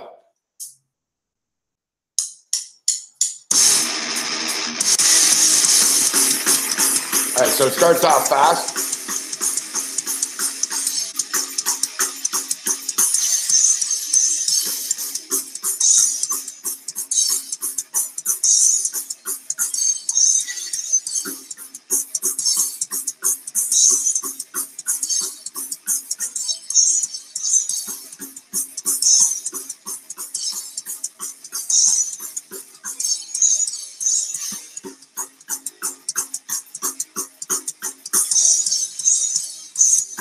This riff.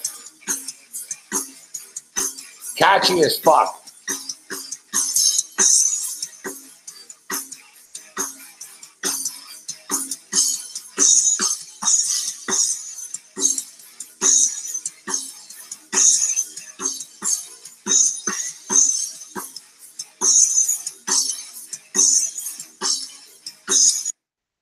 Like, that's great. We're going to make this like the intro for the shows and shit. And what's really cool, we were talking about wrestling earlier. We're in talks right now with Impact Wrestling. Impact Wrestling might be using the new Homicide record on their shows and shit, which would really be epic. This riff would be perfect for it, fuck.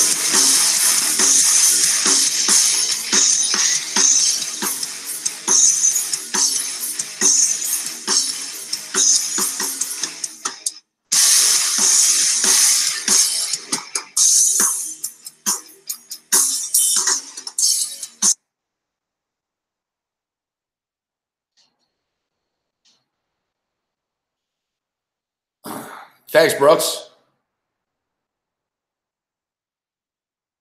This is the tricky one to sing over. But that's the catchy riff. Dun dun dun dun dun dun dun dun dun dun dun dun dun dun dun.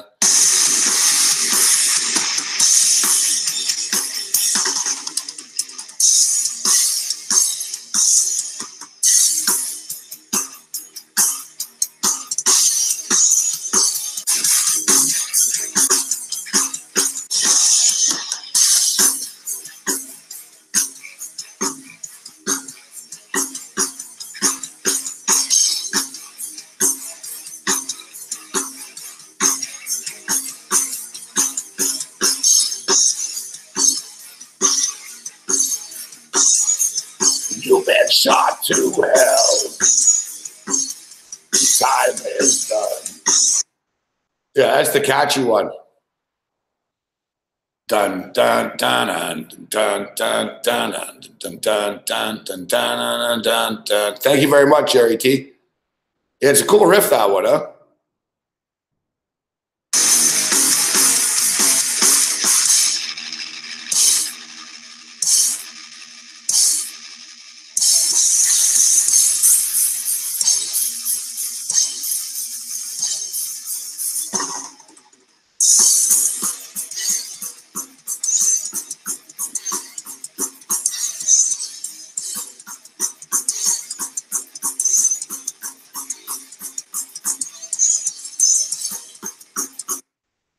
Pretty heavy. Pretty heavy.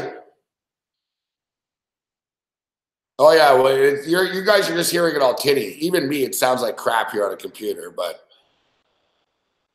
it's close. Yeah, we have stuff up on YouTube, West Coast, but it's old from like years ago. We have a show from last year, actually, a concert, but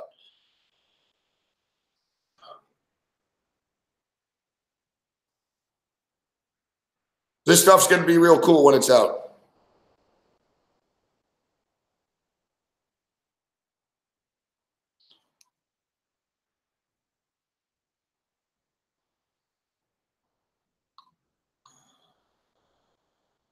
Yeah, it really is, DeMarco.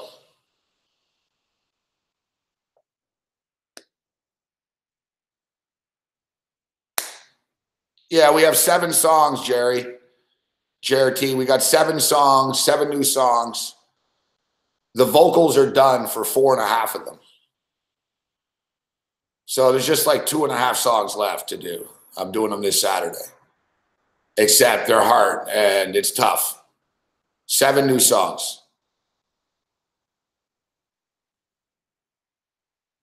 7 new. I don't want to play it all because this is, this isn't the real shit, right? This is just what I'm just doing this because I got to fucking practice later tonight. I never sleep. This is a good one too.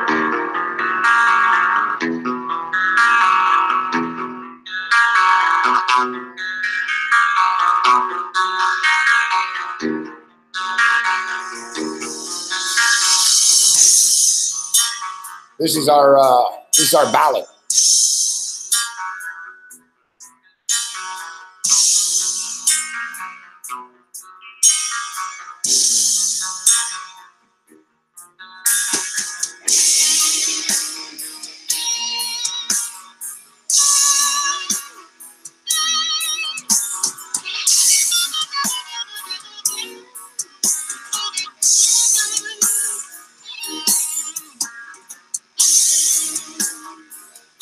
We redid this solo though.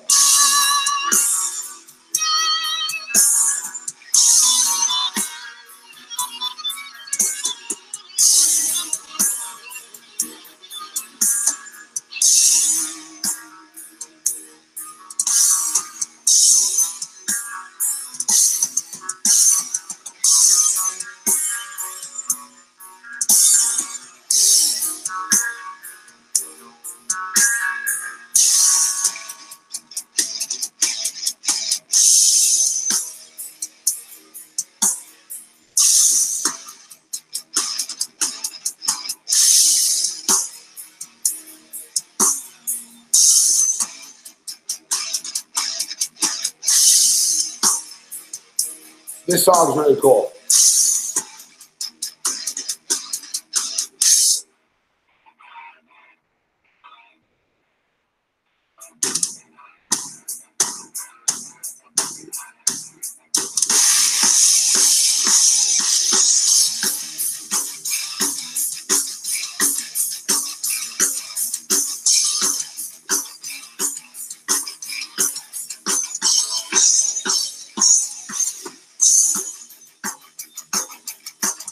Is no conspiracy. This is your reality. You are the enemy.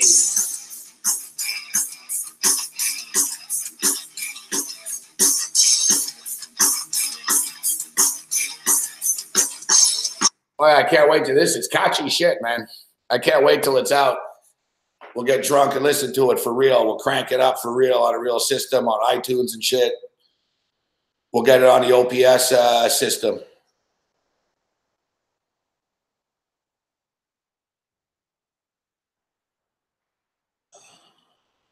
Thank you very much, Jerry.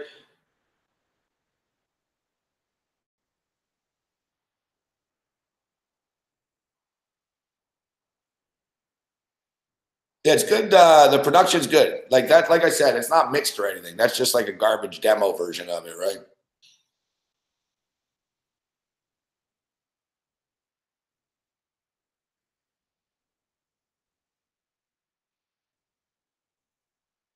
All right, so it's the night before Thanksgiving tomorrow. So I don't even know what the board says tomorrow. We'll have a bunch of college basketball, like these Maui tournaments and all this type stuff. What's up, underdog? We'll have all these tournaments and all that type stuff. All right, NHL hockey tomorrow. What do they got going on Wednesday? 2-2 SJ Sharkey in the Oil right now.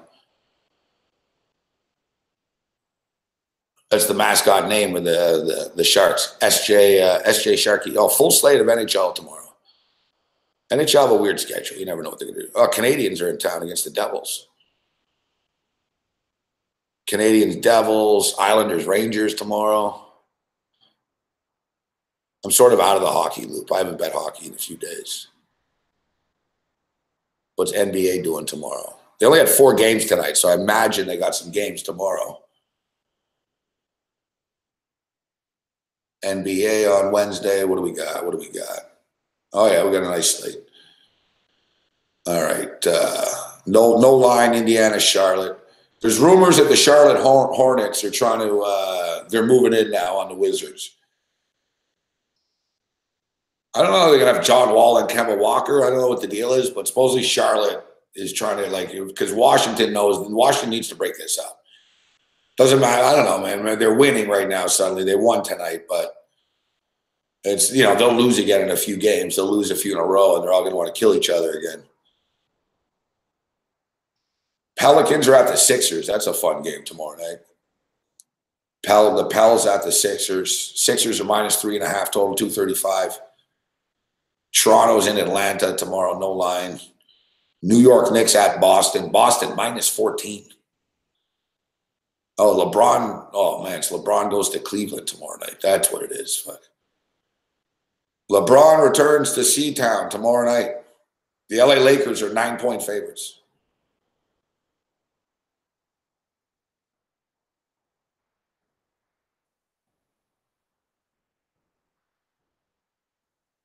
Totals 221.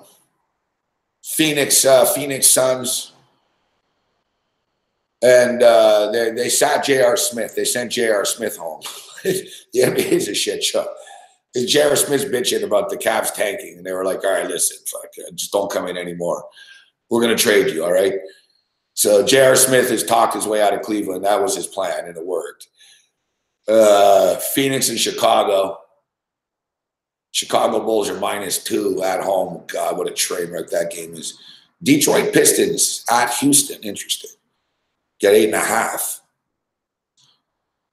Ooh, Portland are at Milwaukee tomorrow. That's a good game. Portland just played tonight in New York, though. Milwaukee are 6-point favorites. Total 226. You notice since the T-Wolves got rid of Jimmy Butler, they're actually not bad.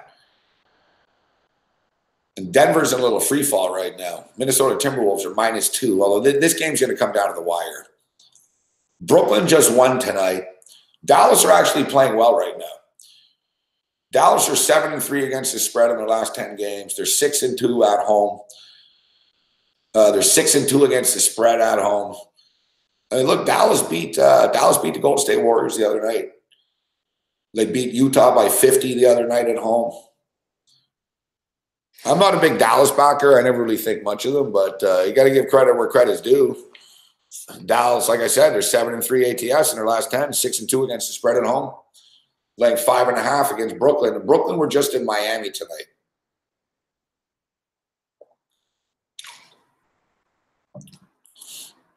There was back-to-backs, but it's a tough back-to-back, man. Miami and Dallas, it's not like Miami and Orlando type thing. You know, like the Raptors, whatever. They're in Florida tonight, and they're back home in Toronto tomorrow. Or, sorry, they're in Atlanta tomorrow. Like, you know what I mean? It's the border state, like whatever.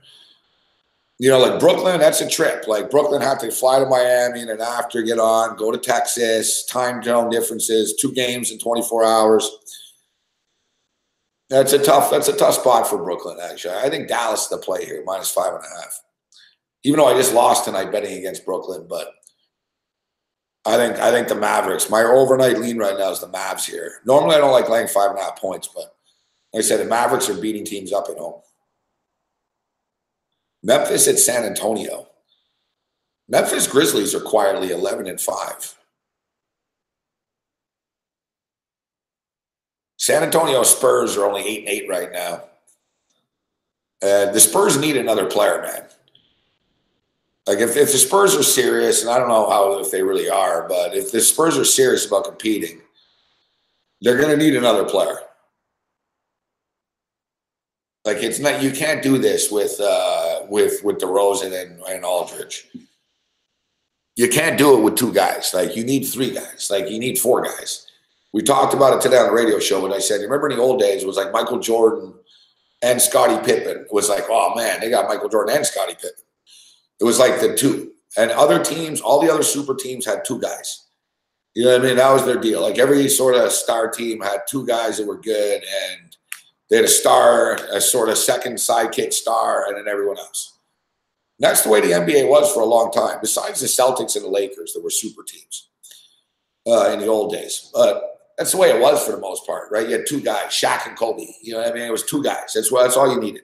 Shaq and Penny Hardaway with Orlando, Jordan and Pippen, Malone and Stockton. You know what I mean? Like there was two guys. You had 2 stars, and that was your team. You know what I mean?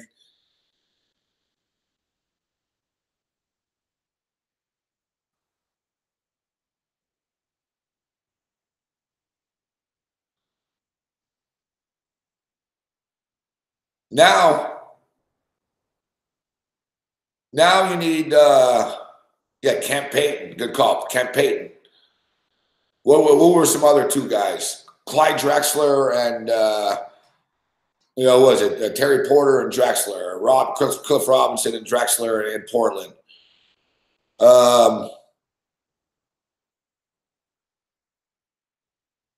Who were some other 2 in those days? Who were some other 2 in that era of the NBA? The twosomes. Yeah, Reggie Miller and Reggie Miller. Yeah, Barkley and KJ. Good call with Phoenix. Yeah, Thomas and Dumars. Yeah. Well, Chris Shaw wasn't a star. It was more Larry Johnson and Latrell Sprewell. The Knicks team was kind of deeper, Mohammed. They were a deeper team. Chris Childs, though, wasn't a star. Chris Child happened to be one of my favorite players just because he slapped Kobe Bryant in the face.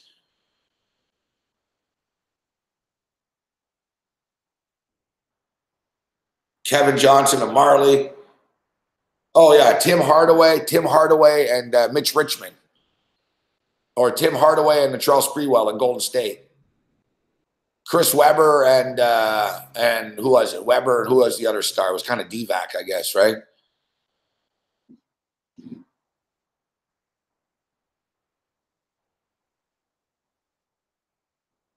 Okay, so anyways, that was the deal in the NBA before. Then you got into the big 3.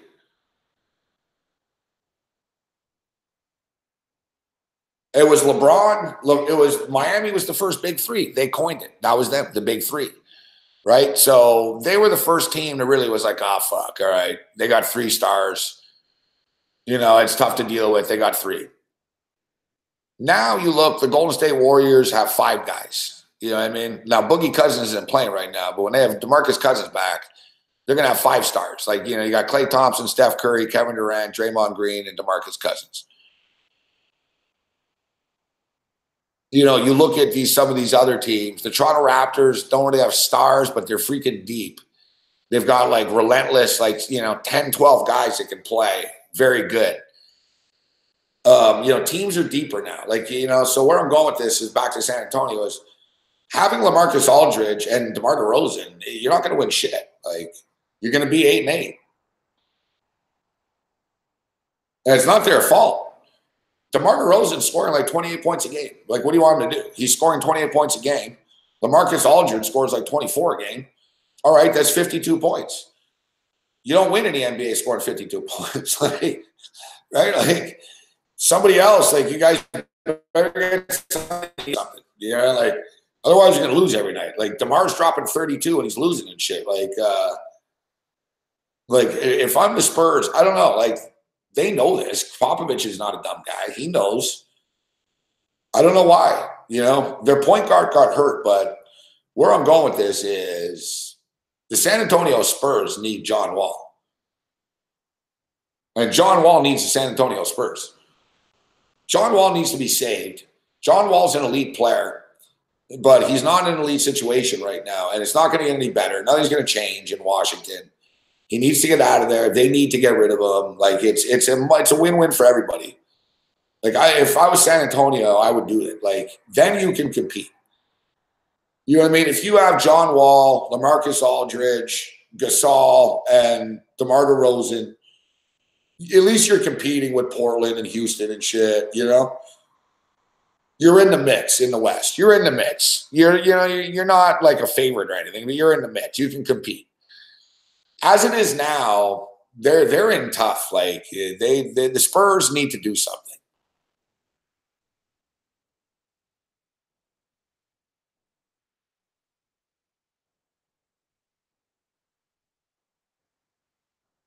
That's the thing, Profits for Life. Good to see you, Pushy. That's the thing. It's not like the Spurs like have a lot to trade, right? You know, they would try to pawn off Rudy Gay, I imagine. It's all right, Rudy Gay and this and that. Look, DeJounte Murray got hurt. That really hurt them, but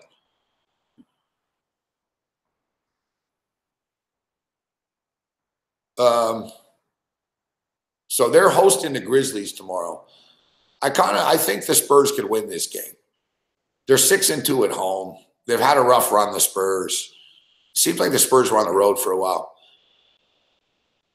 Now, here's a hot team. Now, I don't know how hot they are, but like they're battling at least. At least when I say hot, they don't suck. The Sacramento Kings. Oh, they're always dysfunctional, the Kings. Like I read a story the other day about how the Kings are actually 9-8, which is good for them.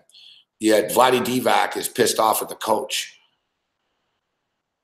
Like he doesn't like the rotation because the coach is trying to win and Divac wants them to play other people. And like Divac supposedly told him it's a developmental year. It's like developmental year. You're Sacramento Kings. Like you've been developing for 60, 50 years, guys. Developmental year. Shut up, Divac. I don't know how the hell Divac is a GM in the NBA. Fuck. Like really, like how the hell is this guy running an organization? Oh, and we got another big time game. Oh, this is the big one tomorrow. Cool. We'll be watching this one together tomorrow night. Oklahoma City and Golden State. Oklahoma City and Golden State. A Golden State Warrior team that is, they're bleeding right now.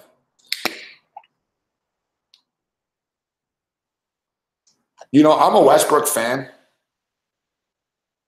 I'm a Westbrook fan, but you know who Westbrook reminds me of? Cam Newton. Like, you know how many times I've bet on Westbrook and like been let down, and he's won for me a few times. But listen, Oklahoma City are hot right now. They're 8-2 against the spread. We know Golden State's situation. Golden State are reeling right now. They're 12-6. They're 4-6. They're just 5-5 in their last 10 games. Golden State, straight up, very un-Warrior-like. So they're 5-5 the last 10 games.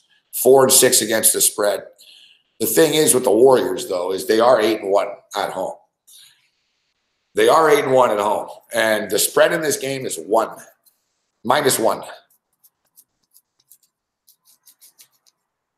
I lost with the Warriors on Saturday night against the Mavericks. I took them. I was like, man, the Warriors can beat the Mavericks. And no, they didn't. No. They can't beat the Mavericks evidently. No. They didn't. They could have, though. They should have. Like, Kevin Durant missed, like, 3 shots in the last minute. They kept giving it to Durant. Like, basically, Durant got the ball 3 times in a row in the last, like, 40 seconds, and he missed every time. He took it to the lane, he missed, and he missed 2 bad jumpers. He never misses either. You know they're in a funk when he's missing 3 times. Like, it was shocking. Like, this... Like, even him, like the second shot he missed, he just looked like, what the fuck, man? Like, sort of like when you're on a bad betting streak. It's like, I can't win right now. Like, the ball just won't go in for them. Then Klay Thompson finally got a shot in. Durant was like, whatever, you take it. And Klay tossed up a fucking brick, hit the buzzer. We were watching it live on Patreon. I was like, great job, guys. Great job. Bang up job tonight. Kevin Durant just got fined $25,000 too for telling the fan to shut the fuck up and watch the game. If you don't know, Kevin Durant was under the basket. I think he was shooting a free throw. And Durant sort of walked toward like right under the basket, like the front row behind the basket of the fans. And the fan called Kevin Durant a cupcake. That's all he said to him. Like we talk every night about Durant being a flake. And the guy called Kevin Durant a cupcake. He said, hey, Durant, you're a cupcake. Durant actually walked up to the guy, leaned in right in front of the guy's face in the stands and said to him, fucking, why don't you shut the fuck up and watch the game? So you got a $25,000 fine.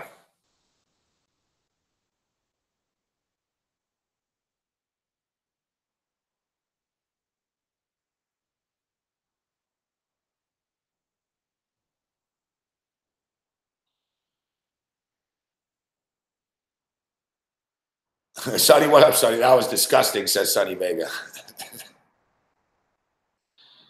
Yeah, that's way cool, Ty Rich. I didn't realize that. You guys that are in Vancouver, how come you're not there, man? You got Washington AM. I saw that, the Vancouver Classic. That's awesome. That is awesome. Yeah. You know what? I agree with Lord Gugu in the sense that I would have told KD, why don't you shut the fuck up and win the game? Fuck. You know what I mean? Exactly. And you can call a player a cupcake. Like Durant was out of line. And I do agree with Sonny Vega, actually. I think you're right. No, you can't sue him. You can't sue someone for telling you to shut up. But I do agree, Sonny. I don't think 25,000 is enough.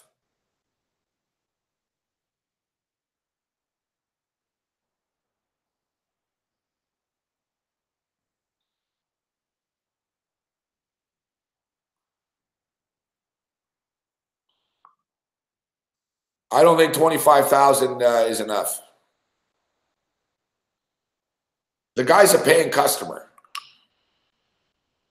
Calling someone a cupcake is not offensive. You know what I mean? It's not like he said, "Hey, you fucking cocksucker." You know what I mean? Like if he said something about Durant's family or something, you know what I mean? Like you'd be like, "All right, you know, it's justifiable." Sometimes fans are jerks and they deserve it, but it's on video, it's on audio. You hear the guy. You call him a cupcake. He's like, "Hey, Durant, you cupcake. Hey, cupcake, cupcake." Like call Durant a cupcake. It's like, come on, dude.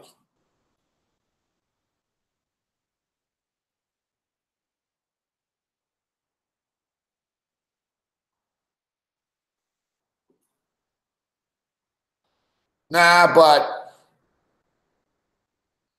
I wouldn't suspend him.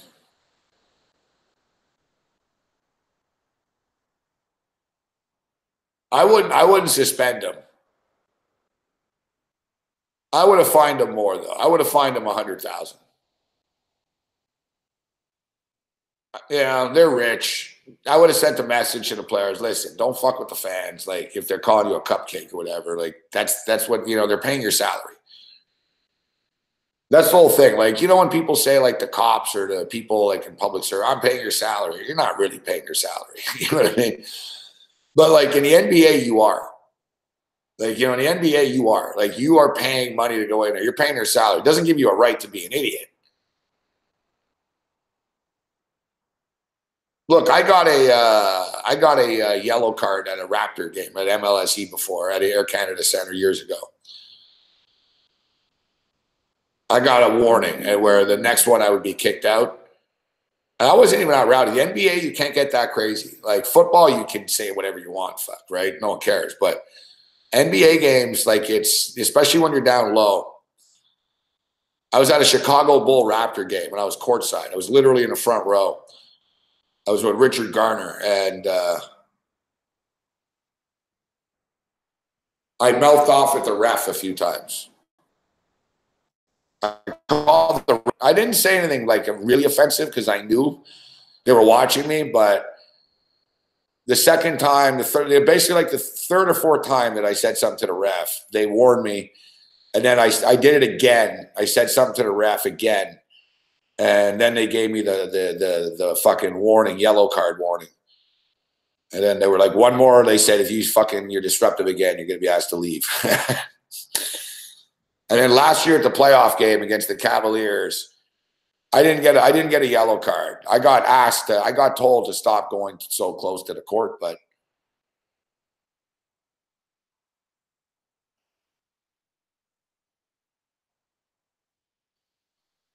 I went to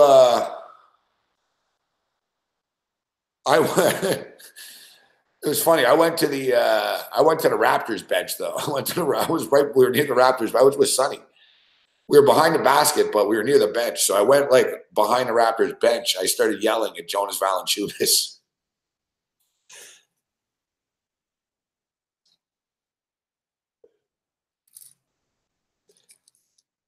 I wasn't offensive though, but like they were in their huddle and I went up to the bench. I was right behind the Raptors bench in the playoff game. And I said, and it was all quiet too. It was hard though. There's music playing and shit, but like, so I was so close. So I was like, yo, JV. And he looked at me. He was like, not that far from here. He's like 8-10 feet away, right? So he sort of looks over at me. And I tell him, I'm like, come on. I'm like, you got to play defense. You got to play defense. I'm like, defense. And they're like, sir. Security comes over. They're like, all right, sir. They were kind of laughed at first. Then, like, the fourth or fifth time I did it, finally they just put a security guy next to me. But not to intimidate. They were nice about it. Like they liked me. They weren't like, you know what I mean?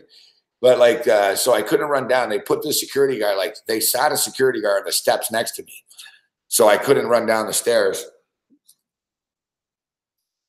And the funny thing is, as he did play better too, I know. I can't take credit though, son. I can't take credit. He did though, you're right. I was supportive of JV. I was like, come on, play some defense, Jay. I was like, defense. And you remember, Sonny? They put the security. The security sat next to me. And like 2 minutes later, the guys in front of us got into a fight. And then the security like forgot about me. They were like, all right.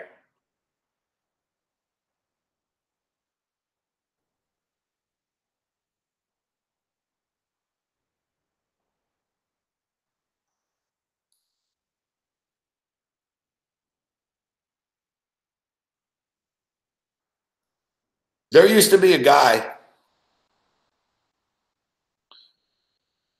There used to be a guy at Wizard games.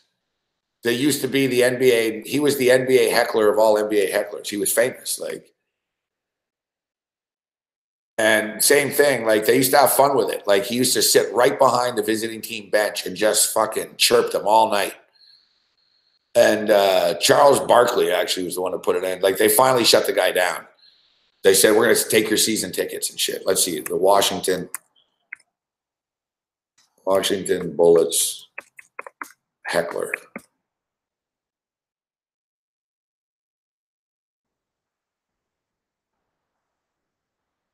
Yeah, the Wizards heckler. He was a heckler of all hecklers. He didn't cross the line. He just disrupted the squad.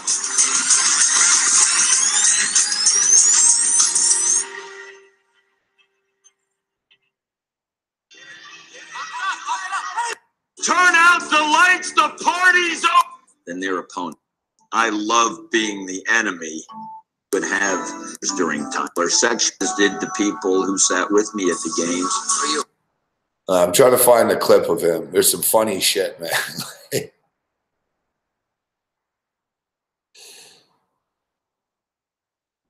There's some funny stuff, man, sometimes around an NBA bench.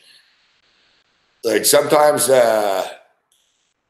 like someone was going off about Boogie Cousins, man. Cousins actually got up and said, yo, man. He goes, you hate your life that much, kid? Like Cousins was funny. He's like, you got to chill out. He's like, have a beer. Like, he's like, man, enjoy the game. He's like, what's your problem? It was fucking funny.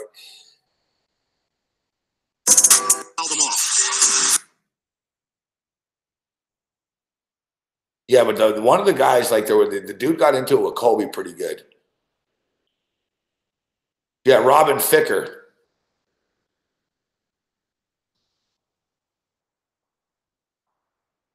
Yeah, the guy who ripping on Crab's hair was good. He's a good one.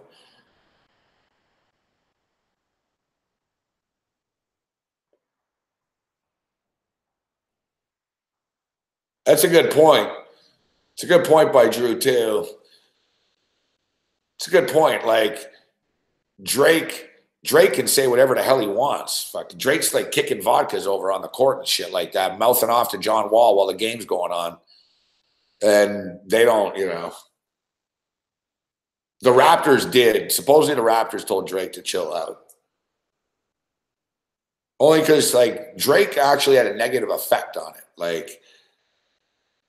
Like Drake trash talks the players, but not in a good way. Like he's a player or something. And it was against the Wizards. Remember, John Wall even said after, he said, Drake should shut the fuck up, man. Like, remember Kelly Oubre told Drake, too, the same shit. He goes, fuck you. Like, you know, like, Drake figures, like, these rapper guys, he figures, oh, I got my bodyguards and shit. But NBA players don't care, right? Like, I remember Kelly Oubre told him that, basically. Like, stop fucking around. Like, fucking.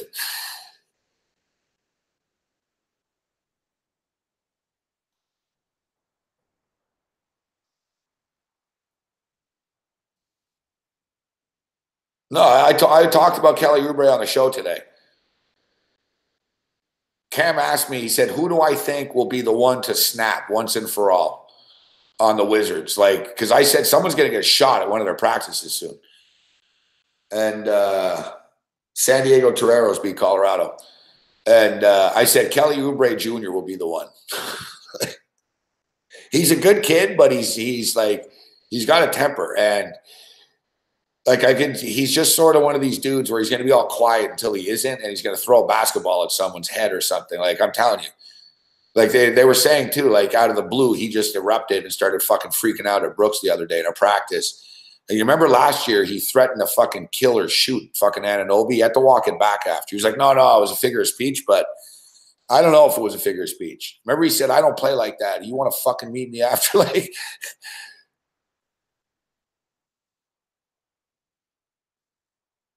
yeah, Oubre is crazy. Like Brooks knows too. Like, he's one of those dudes. He's a nice kid. He smokes weed and shit, but like, he's one of those guys that in a pickup game that if he thinks he gets hard fouled, he might go off. Like,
all right, I got to get out of here. I forgot I got to make a call here. It's late, but I got to call.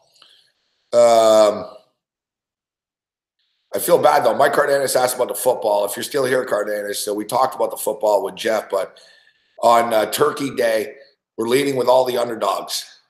All the underdogs. Detroit Lions plus the points, Redskins plus the points, and Falcons plus the points, and the over in the Falcons same game.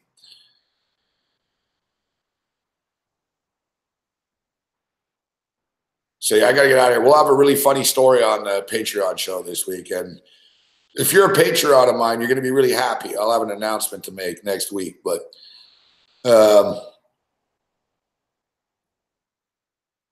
I have a really funny story. It's almost like it's like a Casey Kasem behind the scenes radio story that's fucking funny about this morning. When I walked in this morning, I didn't know we had Rudy Huxtable on the show. I didn't know. I didn't know we had Rudy Huxtable on. So I'm sitting there, and about 10 minutes before the show, I look, and I'm like, I had Pete Annapolis booked to talk about the Wizards. I was all excited about the Wizards story, and I see Keisha Knight, and I look. I'm like, who's Keisha Knight? I don't know. I'm like, who's Keisha Knight? And I look, and I'm like, Keisha Knight is fucking Rudy Huxtable. She's Rudy from the Cosby Show.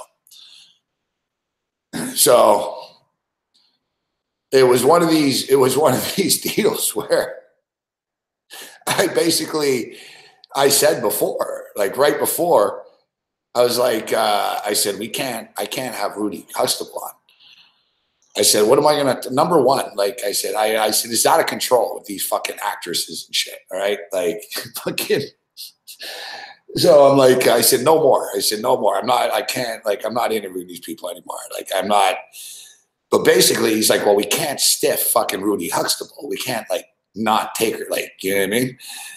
I was like, well, dude, like, he's like, you can, you know, he goes, it's relative, you know? I said, what am I supposed to do?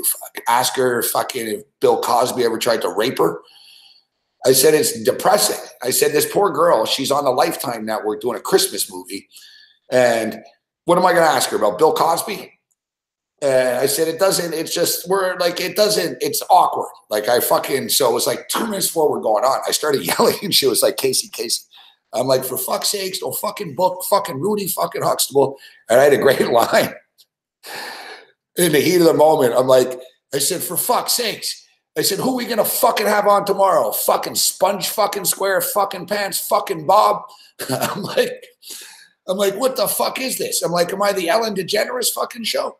I'm like, what am I? And I'm like, I told him, I said, I could fucking interview her fucking for an hour. All right. But I said, it's not the time or place at 9 in the fucking morning after the biggest fucking football game of the fucking year. And then like, boom, 2 minutes later, I'm on the air. Fuck, we're joined by Keisha Knight. I lost the argument.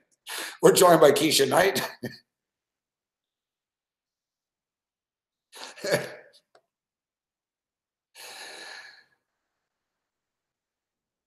So we made it work. I said, hey, tell us about Atlanta. And the Super Bowl's in Atlanta. And then I just asked her about her charity and shit. And oh yeah, we got told like right before, oh, by the way, it's like you can't ask her about Bill Cosby. It's like, well, so Michelle Serpico was going to ask. And I was trying to get Michelle to do it, but, you know, it would have been awkward. But Michelle was going to ask if she was going to visit Bill Cosby in jail. But we didn't do it. We didn't do it. So I went, she is hot.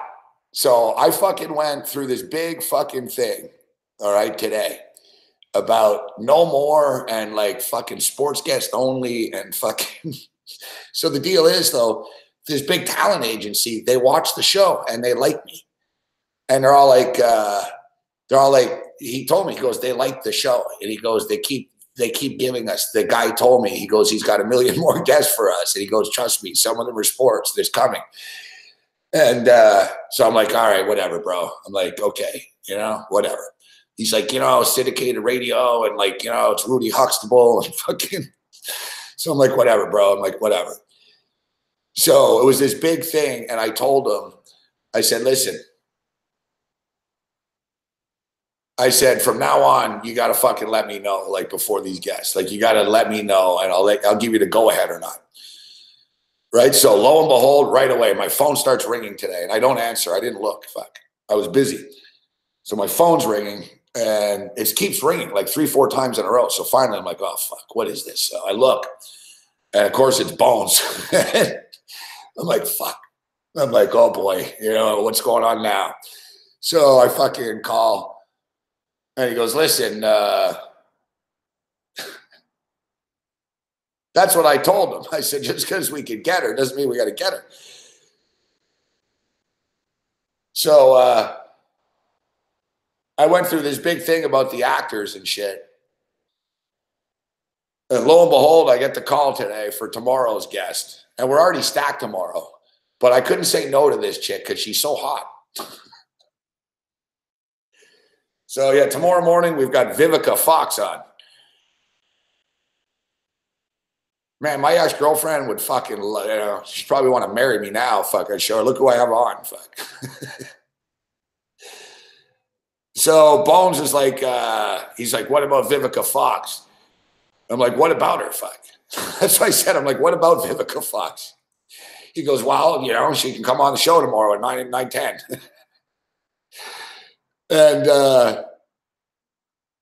And I'm like, and I thought about it for a second, and I was like, didn't we just go fucking through this, like, about Rudy Huxtable? I'm like, now with Vivica Fox.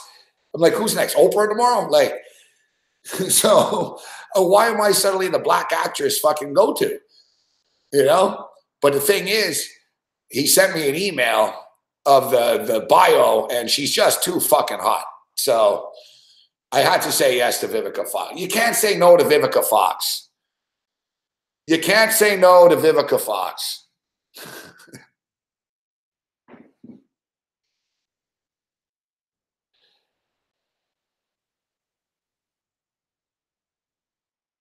And I'm almost gonna tell her that. I'm gonna say, listen, there's no real reason that you're on this network besides the fact we think you're hot.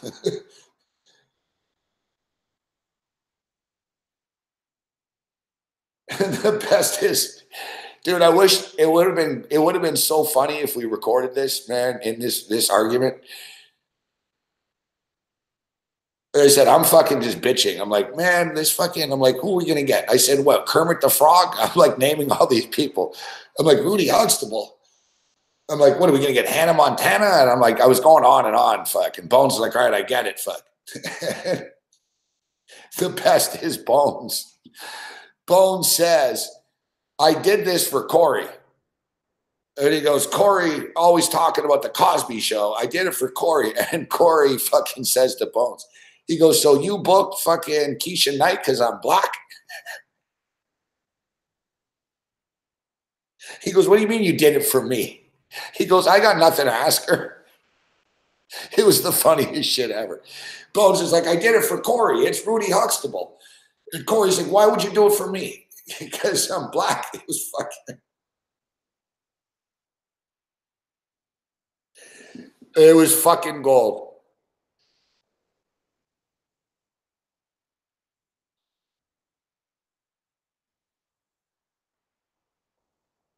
Nah, there's a reason, Drew. There's a reason for everything.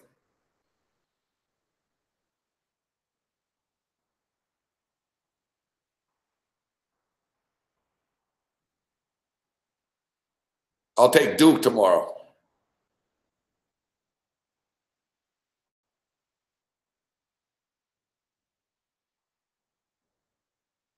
Thanks, Ryan Riggs.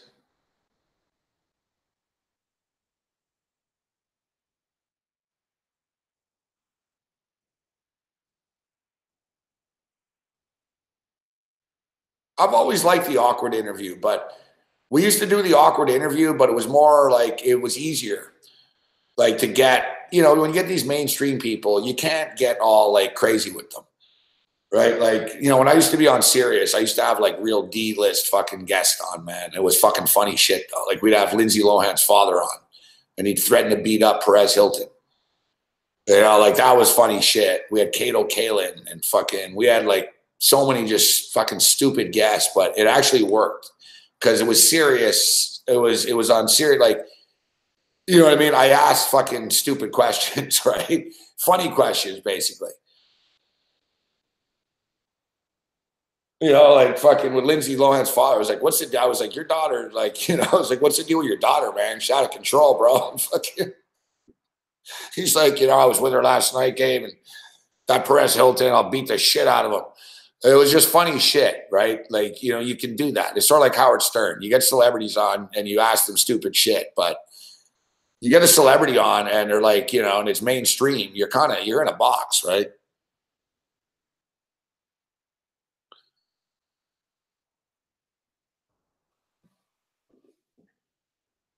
Ken, I just said that Vivica Fox is on the show in the morning.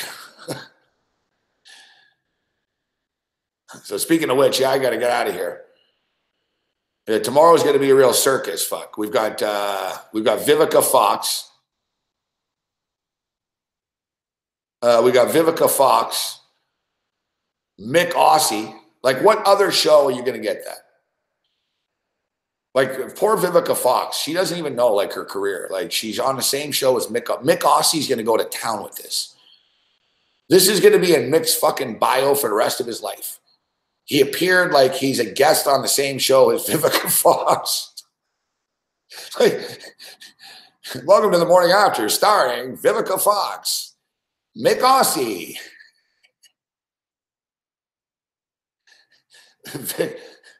and Joe Lisi.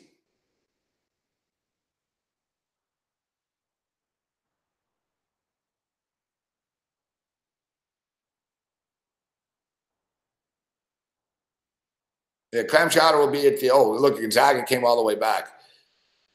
So they're 130, they're at 148 right now. We need 6 points in 3 minutes. We're going to get it. 3-2 Sharks right now, 31-24. That's real cool, man, in Vancouver. That's epic shit. I wish I was there for that. If I was in Vancouver, I'd be blazing right now, having a drink, watching the basketball, and we go to the casino after. Vancouver's a great city. All right, so I got to get out of here. No, we'll see you on in the morning.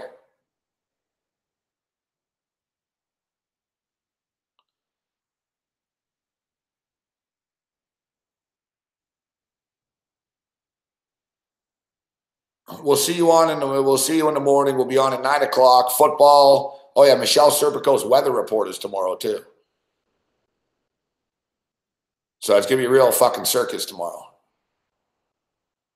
Me and Corey will go at it about something. Michelle Serpico's weather report, Mick Aussie, Joe Lisi talking college football. We'll have NFL Thanksgiving picks and Vivica Fox. How do you top that? That's a fucking circus. That's a circus right there. Thanks for tuning in, guys. Other than that, you're on your own. Later.